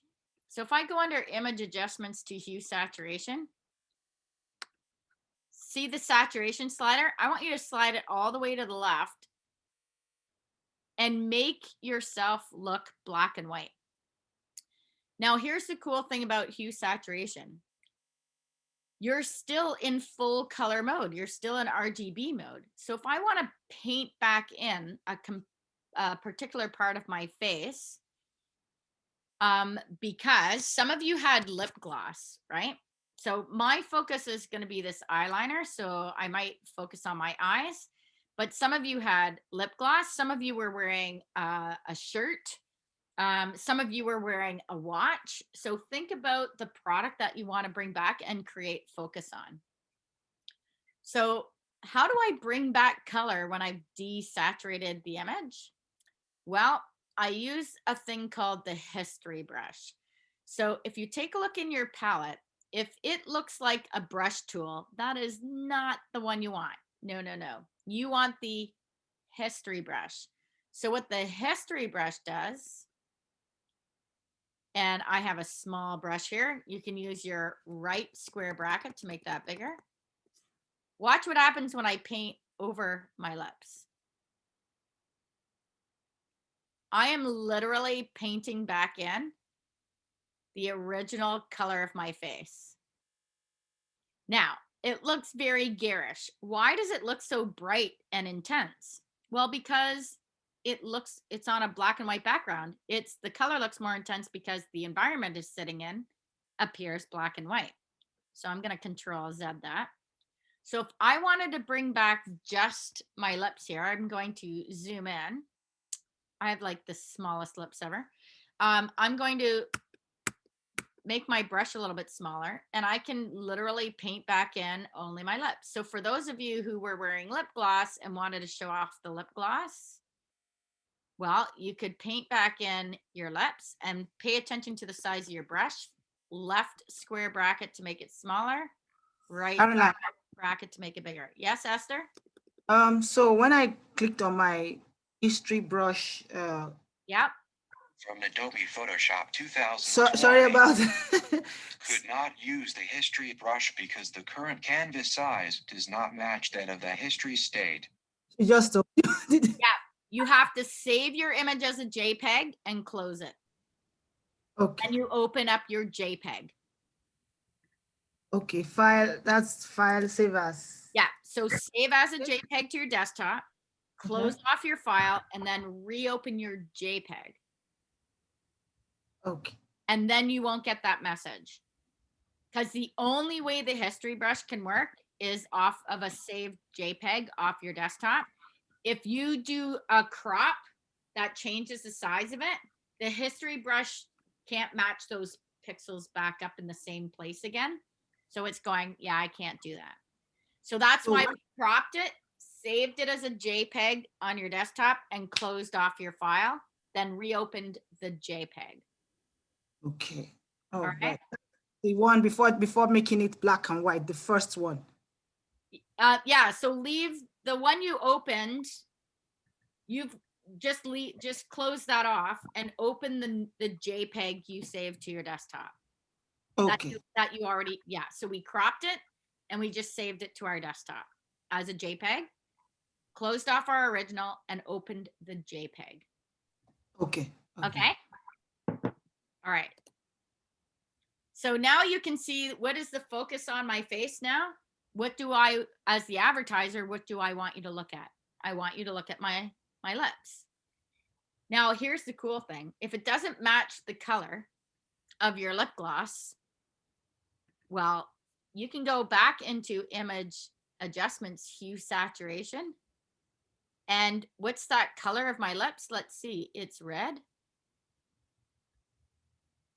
I can change the color of my lipstick in hue saturation now. And notice it doesn't change anything else. Why? Because the rest is black and white. So you can then make adjustments to your lipstick here. Woo! All right. Which is a very cool thing to do. So step one, you open your file, you crop it, and you save it as a JPEG to your desktop. Close off your file, open your JPEG. Okay, so that's step one. If you want to use the history brush. So I'm going to go back to my JPEG. So I opened my JPEG. Step two, now that I've got my JPEG open, crop to size, I'm going to adjust the levels. So I want it a little bit more drama here. So I'm going to play with my blacks.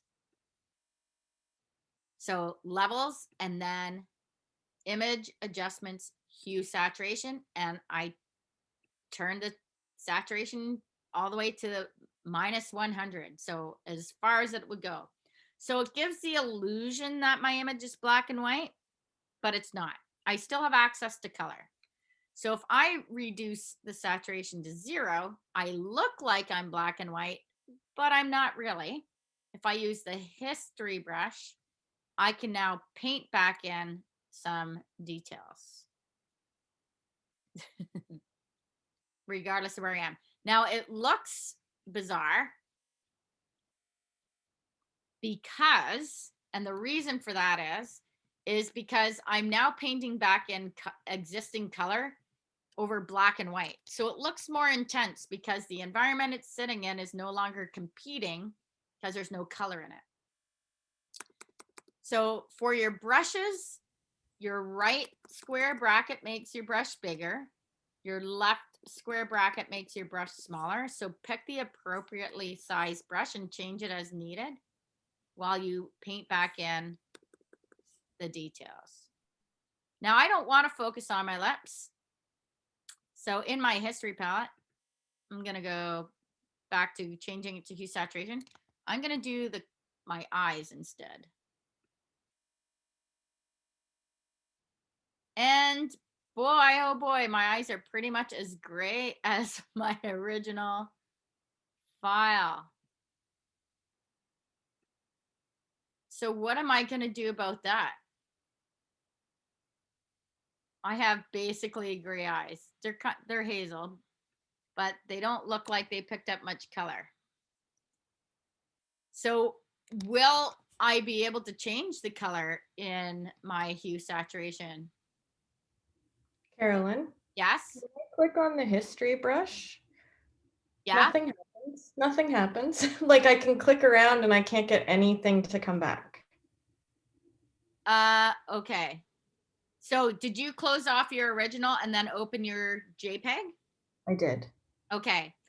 And then did you go under the image adjustment hue saturation and desaturate it all the way to the left? Yeah, I have. It is black and white now. It was like that before I saved it. Now, are you sure you have the history brush and not the art history brush? It won't let me choose between the two of them. So if you hold that down, do you have history brush? Yes. Okay. And now when you paint, it doesn't paint back in the color? No. Can you do a Control D to deselect in case you have something selected? And then try it and see if that did anything. No, it doesn't. But I'll go back and save it again. Yeah, see save it. as a JPEG. Make sure you close your original off, but save it to your desktop so that it's not looking into a folder. Terry, that was what happened to me earlier. Just save it, go back to your original that you saved, then go and do the saturation all over again, like desaturation, because I had to go back to the cropped one, JPEG. Yep. Went to the hue and saturation, then desaturated, then you'll be able to click on the history brush. That's what happened to me. Okay. So I want it to go to black and white and then save it. No, I no, want it. No. I want my original with color. Yep. So I have my original with color that I saved as a JPEG. I closed off the one I saved. When you're saving as a JPEG, it's now a separate file. So you have to close off the one you had, then file open and open the JPEG you created that's on your desktop. And then you should be able to go through the process.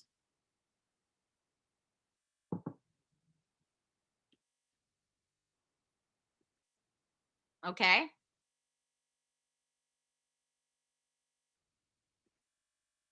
Is it working now? All right, sweet. Yeah, you have to close off the original one because the crop now, the original pixels are no longer in the same place and the same size. So you close that off, you open the JPEG you saved to your desktop, and then you should be able to go through this process. Now I have one other question. Yep. Is there a way, instead of going back to the like the original color of, so if I want to highlight the hat that I'm wearing, it's actually a gray hat.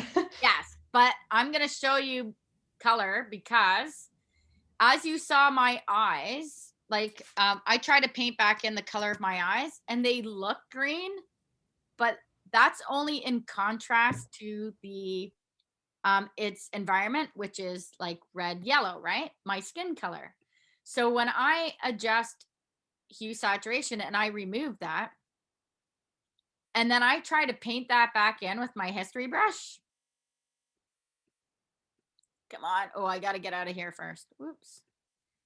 So when I try to paint that back in, there's like no color variant there because it's no longer in contrast to red. It's in contrast to black and white, and it looks like nothing. So here's the cool thing. If you want to make your gray hat red, oh, this is the fun part. Go into your layers and create a new layer. And I'm going to call this iris because I'm going to paint back in my irises. Okay. You could call yours hat. So it's an empty layer. I'm zoomed in on my eyeball here and I can choose any color I want in my toolbox. So let's say I want green eyes. So there's my toolbox. I'm going to scarily paint in with a paintbrush, not my history brush now, because my history brush brings back color. My paintbrush paints in color. Again, make sure you're on your empty layer. So watch this. This is going to look so garish. All right. So I'm zooming in on the details here and I can clean this up later. Okay. Oh, look, I have green eyes now. But boy, does that look bad. All right. So how do I work with this? It's going to look really creepy when I zoom out. So I'm just painting in the irises, the color I want. Okay, I'm going to have to clean that up for sure. Okay, that's creepy as heck, right? So this is where blending modes come in. So I've got this weird green color painted in its own layer. And if I blend it, I'm going to multiply it. Ooh. I've now multiplied that green right over top of my original eye. So you can do the same with your hat, but there's more than multiply. There's like all sorts of different colors you can choose.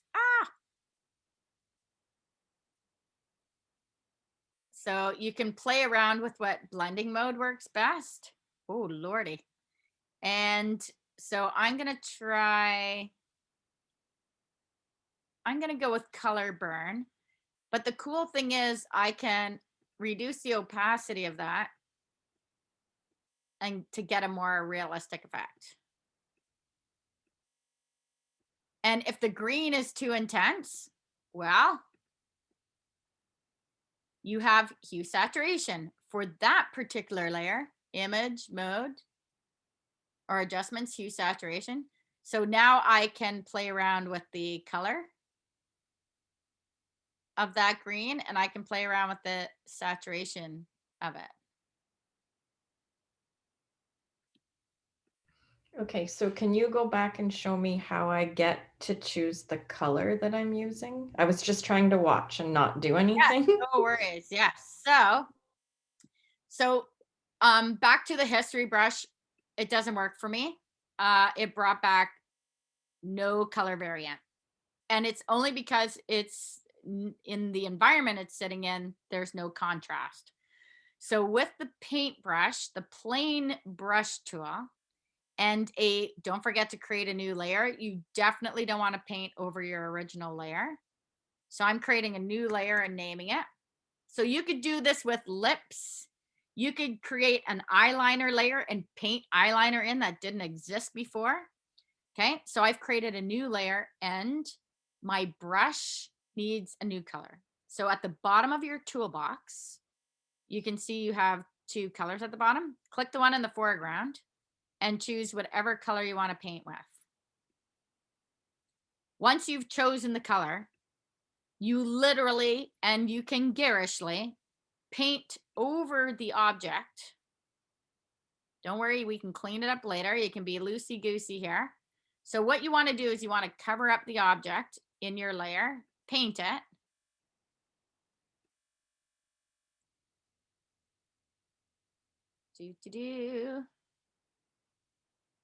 All right, which looks creepy, terrible. But now, once you've painted over your hat there, Carolyn, you can change the blending modes.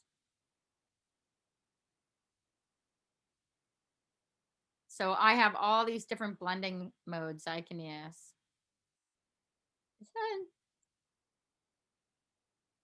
All right, maybe I'll use soft light here. And then I can even change the opacity of how it reacts with the image below, because it's its own independent layer. So now that I've done that, I can zoom in and go, oh, look, I can clean up my edges with my eraser tool.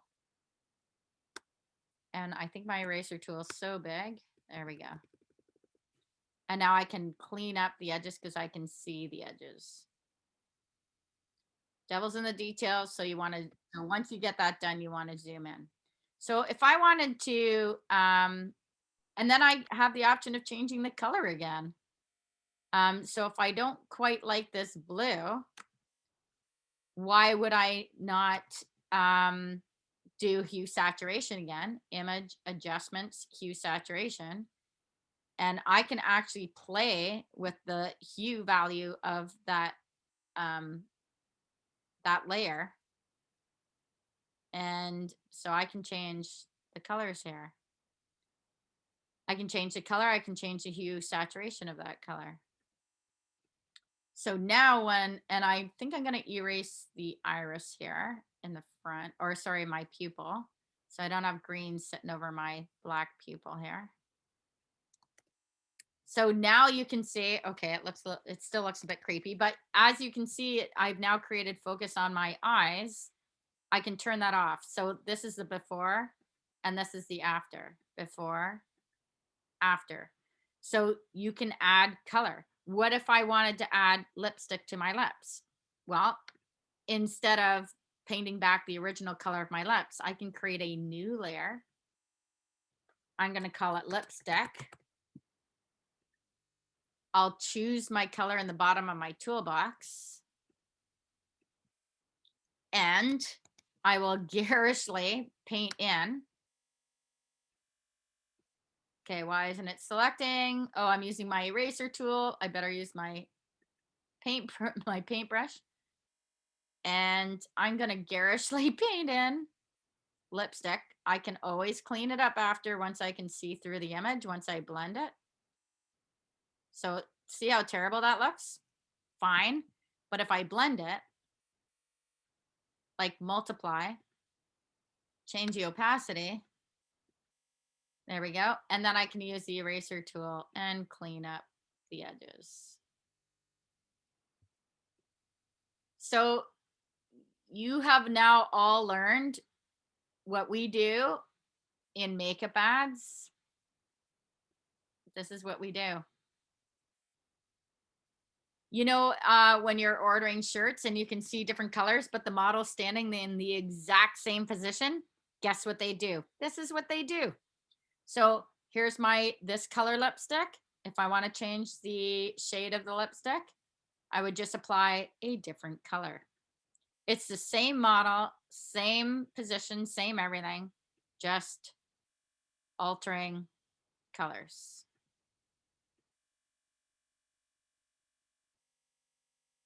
And that's how we do it. So you don't need to be an expert in Photoshop to create expert looking images. All right. That looks terrible. I could never be a lipstick model either because I have no lips. My lips are non-existent here pretty much. So I'm just gonna get rid of that. So I'm gonna keep my eyes there because that's my focus. If I wanted to clean up the eyeliner that I have, because that's the focus of my my ad. And again, this is what we do when we're creating this. So I can create a new layer and I'll call it eyeliner. And I'll choose the black brown that I want for my eyeliner. And I will literally paint it in with a paintbrush. So I'll paint it in. Again, very garish, right? So painting in my eyeliner. There we go. And then with an eraser tool, I'll clean up the edges. And then I'll use blending modes to blend it all in. So if you think those models look like that when they're shot like that in the studio, they're not. There's a lot of post Photoshop that goes into creating the illusion of them wearing the makeup. So now that I've painted that in, I'll blend that, multiply it, so it blends into my picture below. So this is the before eyeliner, this is the after. So I've just cleaned it up a little bit. It's a little bit harsh, so I can reduce the opacity of that layer. But now I've created more focus of the eyeliner, and I've cleaned up in Photoshop.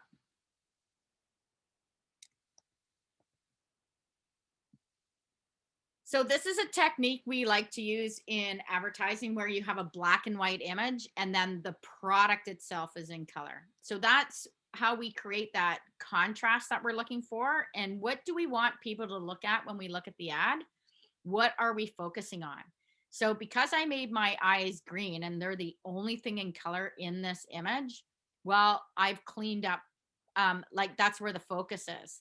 And so if I add my product on here, my product is going to be, is when it says eyeliner, it's like, oh, so there's a visual connection to the product where you want me to focus on the eyes and the product that I'm using in the image.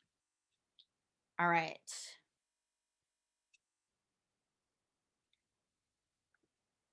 So how are we doing?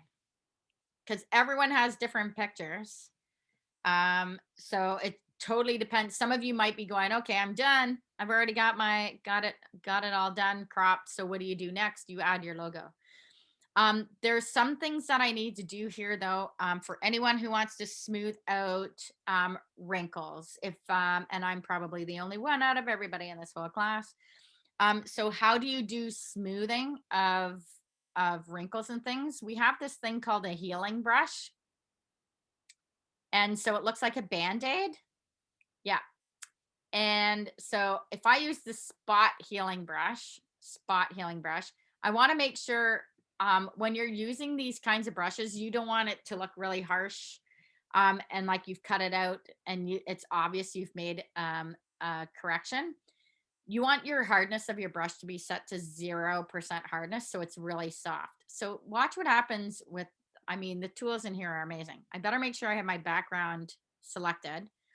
So you can see I have these freckles here. And if I use the spot healing brush, what the spot healing brush does is it takes a look at the spot I want to remove and it samples area around it. And voila, my freckle's gone. And it's gone. And it's gone. So it's great for blemishes. So what it's doing is it's sampling area around it. So I have this like my lip line here. See how it got rid of my, let's see what happens with this wrinkle right here. Gone. Woohoo! If only I could do this with my makeup in the morning. Anyway, so that's the magic of Photoshop. So what it's doing is it's smoothing out my wrinkles here. Now, you do have to be careful in the sense that depending on what it's sampling, it might not look that great as you paint over to sample different areas. So it might sample something and replace it.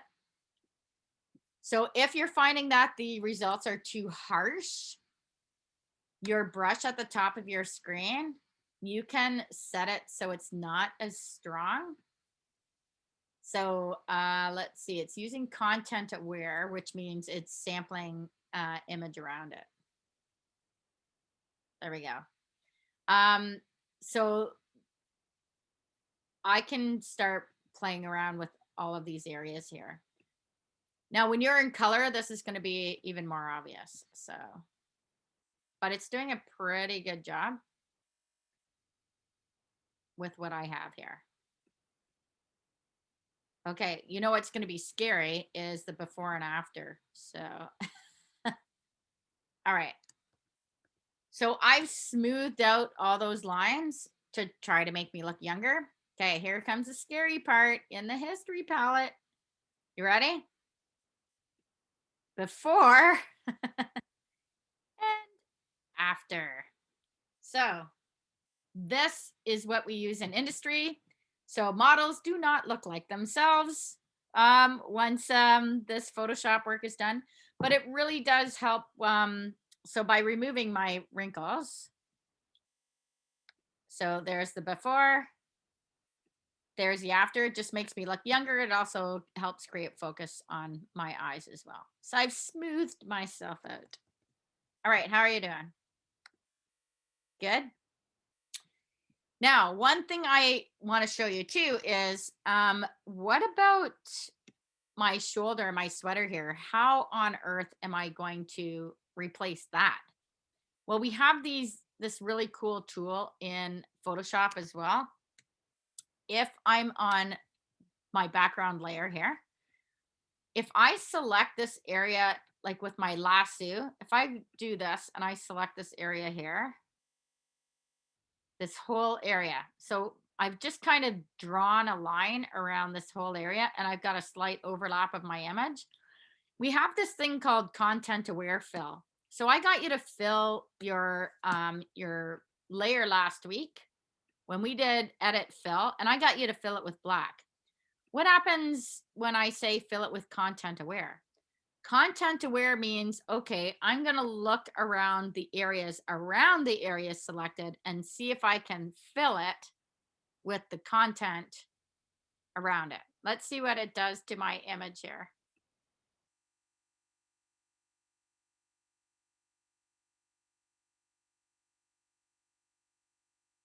What?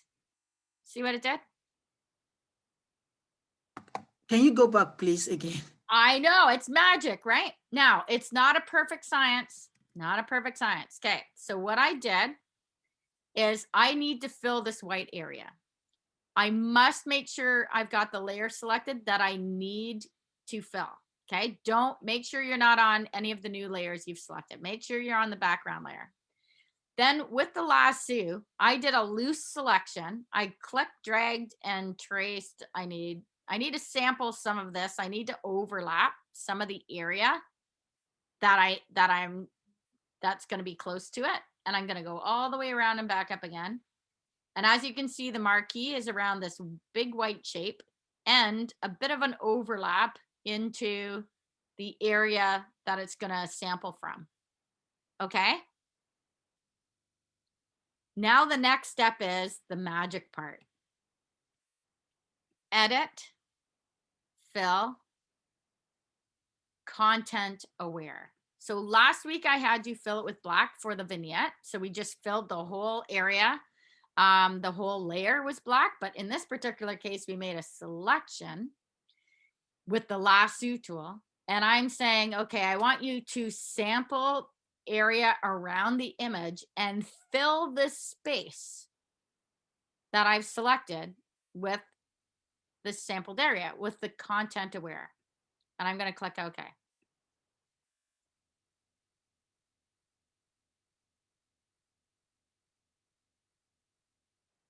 What? Okay, let's see what that looks like. I'm going to zoom in. Okay, so it did a weird thing with my shirt here. Okay, that's okay. But look what it did with my sweater. The angle, the what?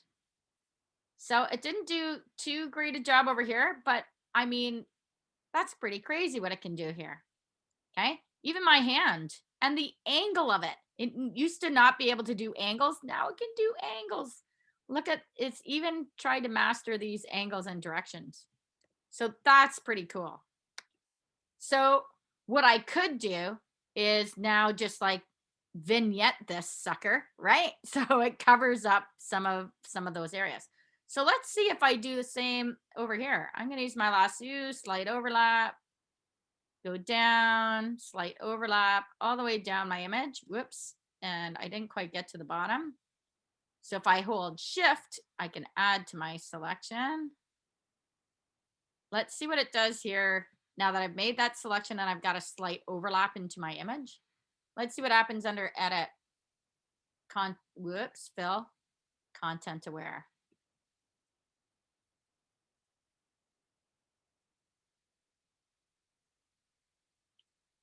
Now it's reading. We have to be patient. It's reading all my pixels going, what should I put in there? What? Look at that. Pretty awesome, eh?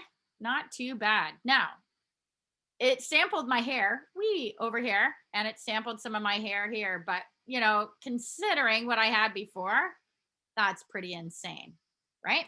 So now, as a designer, I'm going, okay, well, I can paint over that, or I can create a new vignette.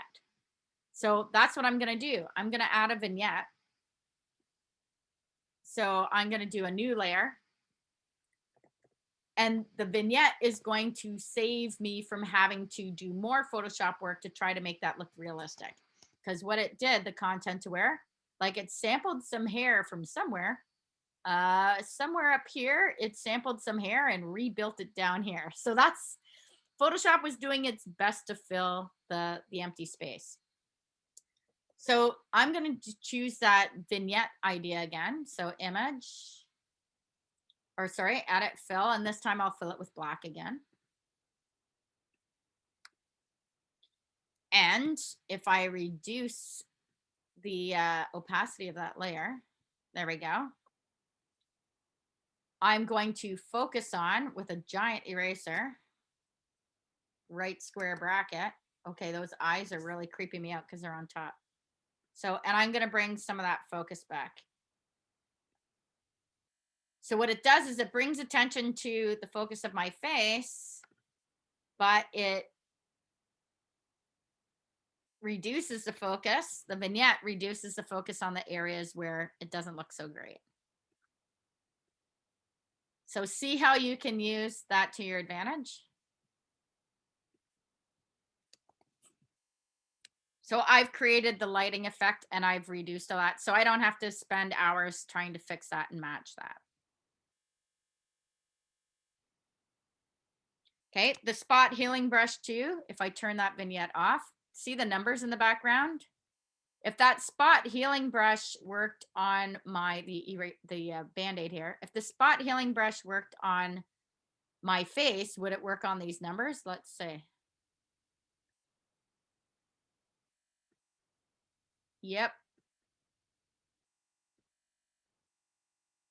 Kind of. I could paint black over top of it, but I'm using the spot healing brush. It doesn't want to get rid of that there. So I could try the spot healing brush on some areas in here as well, where after I did the content aware. Yeah, it's not a big fan. It's trying. So it'll get rid of some of it.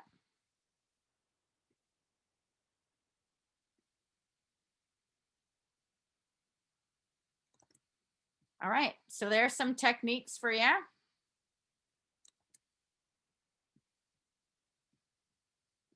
And so the next steps would be to add the product and the logo. So since we're not going to be able to get that done today, let's save what we have. Remember to save a layered file, which is a PSD file. So I'm now going to save my PSD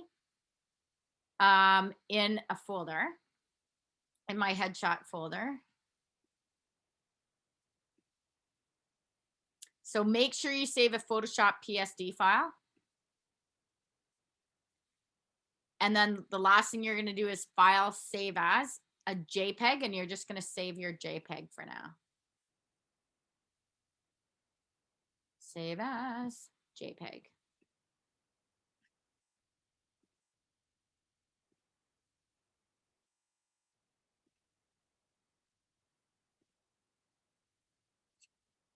All right. Terry Lynn, were you able to paint your hat red? It might not look the greatest only because the hat itself is already gray. I actually ended up doing it like a light pink instead of red. Oh, did you? And did it Yeah. look good? Yeah, it does look, I'm really happy with it actually. Yeah, it's really cool because you can blend the color right into the original image. So it looks like it was literally shot in color. Yeah. All right. Yeah, it's So fun. yeah, that's awesome. All right. And I think it was Ashley, you had a hockey shirt. How'd that go? Is Ashley here? Yeah. Yeah, I'm here. It's going okay. I'm trying to like decide which part of the logo I want to emphasize and like pull out. So Yeah. yeah, but I'm enjoying it. It's good. Okay, awesome. So what I want you to do, because we do need to get these into our magazine. So what you would do then, the last step here is to place your JPEGs into your your InDesign file. So I have my magazine file open, and if you go to page 1, so if you under your window menu, if you have your pages open, you want page 1.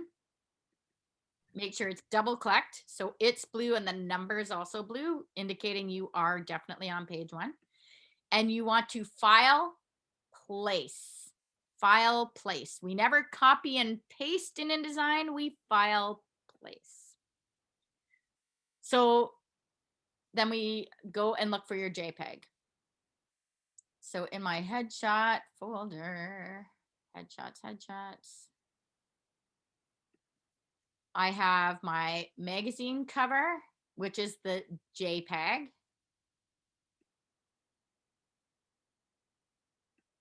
There, that's not the one. I did one with you guys today. There we go. And it's attached to your mouse. Well, the cool thing is your picture is the exact size of this red outline. So if you click in the upper left-hand corner of your red outline, the bleed line, ta-da, look at that. It fills perfectly your bleed line, and your headline, your header or your masthead of your magazine is perfectly aligned with your guides. Why? Because you nicely put guides on your Photoshop file to indicate where those are. All right, someone else couldn't use the history brush. Was everyone successful in being able to use the history brush at the end there?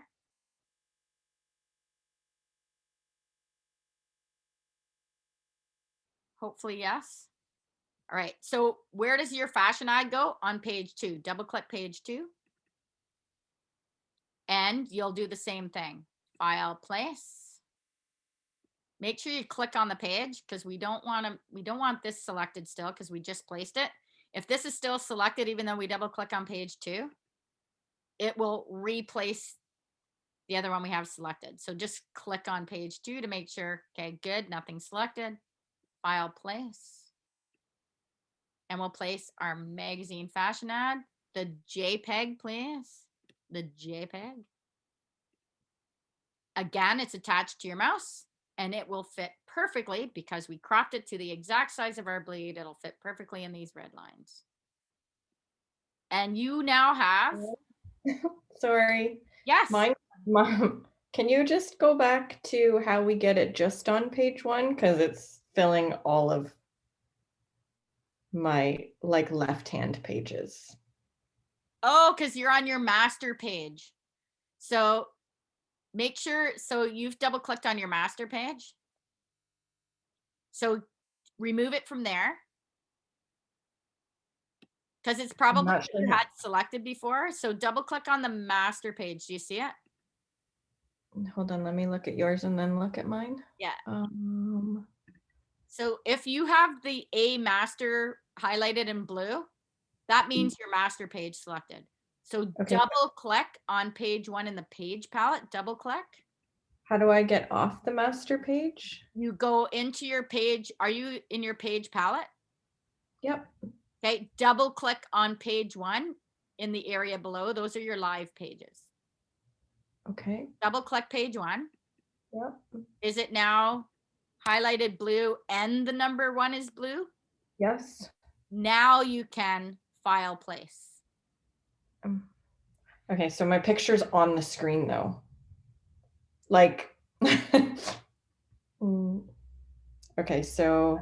What do you mean your picture's like it's still there? Did you delete it from your master I page? don't- I can't get it. I don't know how to delete it. So how do I delete it from the master page? Okay, so if it's on your master page, you make sure you just select it so click on it with your black arrow and you should see a bounding box for it. And then just hit your delete key. I'm gonna have to start over because I really don't know what's happening. Okay, here, I'm gonna put it on my master page. So I'm going to place mine on my master. So you've accidentally placed your page on your master. So what happens is it shows up in every single page in your page palette. That's what happened, right? It's now on every page.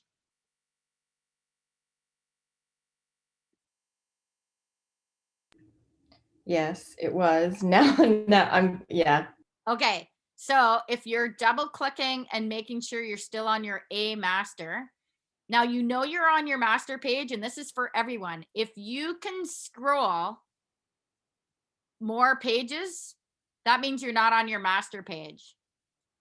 If you can't scroll and you only have access to 2 pages, and take a look at your number, your page number should be the number, the letter A instead of a number. You know you're on your A master page when you cannot scroll more than those 2 pages and your automatic page number says A. So it's like, well, that's the wrong place to put it. So we need to select it with our black arrow and delete it and get it off our master page. So in order to place it on a live page, an editable page in your page palette, you need to double click page 1. So make sure page 1 is not only highlighted in blue, but the number below it is also highlighted in blue. Also, can you scroll? If you can scroll through all your pages, that means you're in your live pages, not your master page. So those are 2 ways to check. So now that you're on page 1, now you can file place. Did that work, Terry Lynn? Yes, thank you. Man, I was getting frustrated there. It's very frustrating when you accidentally put it on your master page because then it shows up on everything. All right, and then we just place it in the upper left corner. Now, if it doesn't look high res, it's because InDesign does that on purpose. InDesign is saying, hey, you've got multiple pages here, and I want your program to work faster and not suck up all the memory on your computer.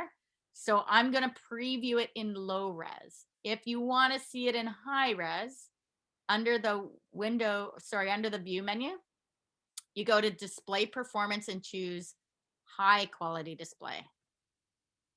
Then it'll show your image in high res. And that's what we want, right? We want to be able to see it in high res. But if you want your laptop to work faster, once you start filling up your pages, you're like, I'm going to go under the view menu and go back to display performance, typical display. That'll put it back in low res, and then it doesn't take up as much memory to preview your files. So, and then do the same for page 2. And next week we'll add our text. All right, so on the schedule for next week, we have, this is week 4, believe it or not. Next week, you have one, I know, whoops, it shouldn't be there. No, we have one more milestone. I really, really tried to move it. I wanted to move the milestone because of the infographic for Sorry to interrupt, Carolyn. Do we have class next week? Because I think it's a holiday. Oh, shoot. It's family day, isn't it? Oh, gosh darn it. All right. Well, now I have to figure this out even further. All right. So the infographic was supposed to be started next week. And I was moving. Okay. Poop. You're right. Okay. I have more modifications to make. All right. So this is what we're going to do. Since class is missing next week, I will do a video tutorial on how to finish these up. How's that? And you can do them at any time you like over the next week. Does that sound good? Because we didn't quite get finished where we wanted to today either, because we still need to add text to our cover.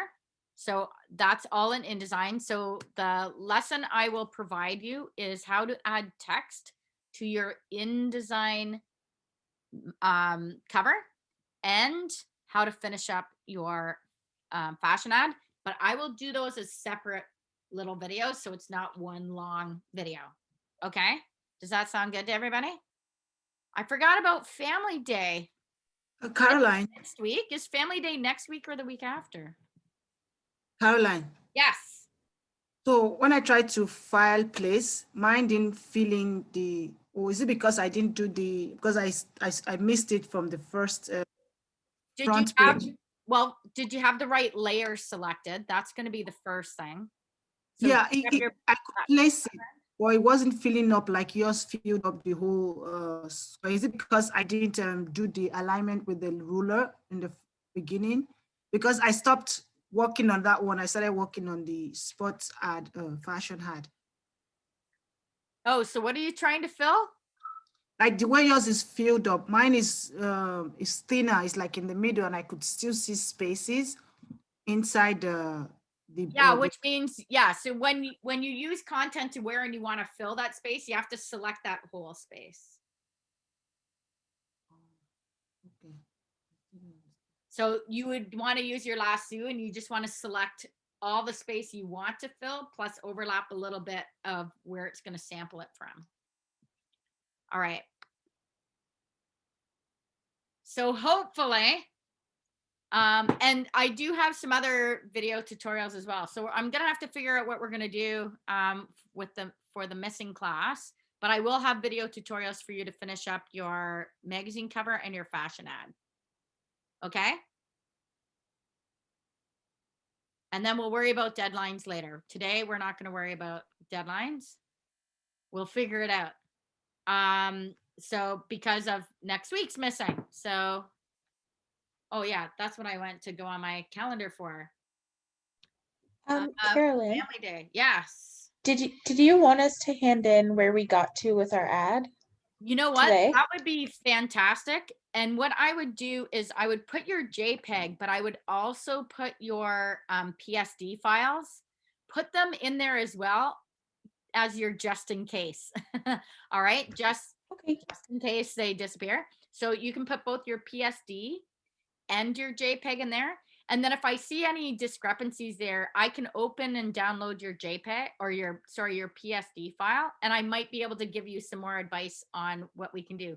So this is part of the class where I wish we were in a lab so I could be behind you to help you, to guide you through this. So if you want to put your PSDs in there as well, I can give you feedback on what your next steps will be for your particular file. Okay. So that makes sense to everybody? Okay, thank you. Thank you. So your magazine cover as well. If you want to put your magazine cover PSD in the magazine cover folder as well, to where you are at this point, I can just go in there and check to see, make sure everybody is in the right place for moving forward.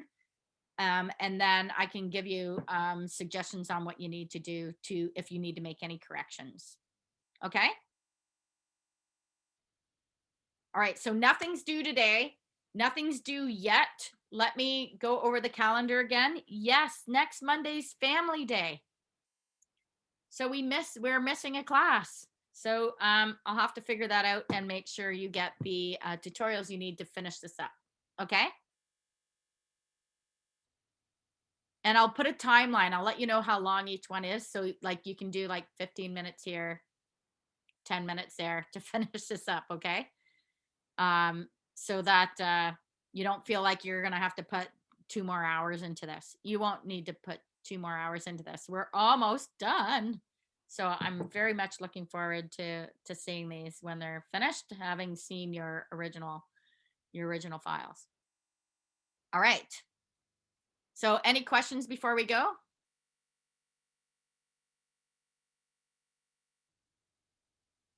Everyone good so far? And then I'll have, so I will upload this video as soon as it renders. I'll get that into the Zoom recordings, and I'll do a few more recordings for you now so I can show you how to finish those up. And then you'll have a week to, I'll worry about deadlines later, but I want to make sure you have the amount of time you need in order to go through to finish these up. Okay? So this one that I said we should submit, is it grade? Because I have to go I'm back. not going to grade this one now until you can get through the tutorials to finish adding your text to each one of these. Okay. Okay. Then I can grade those. Okay. Okay, thank you. All right. You're welcome.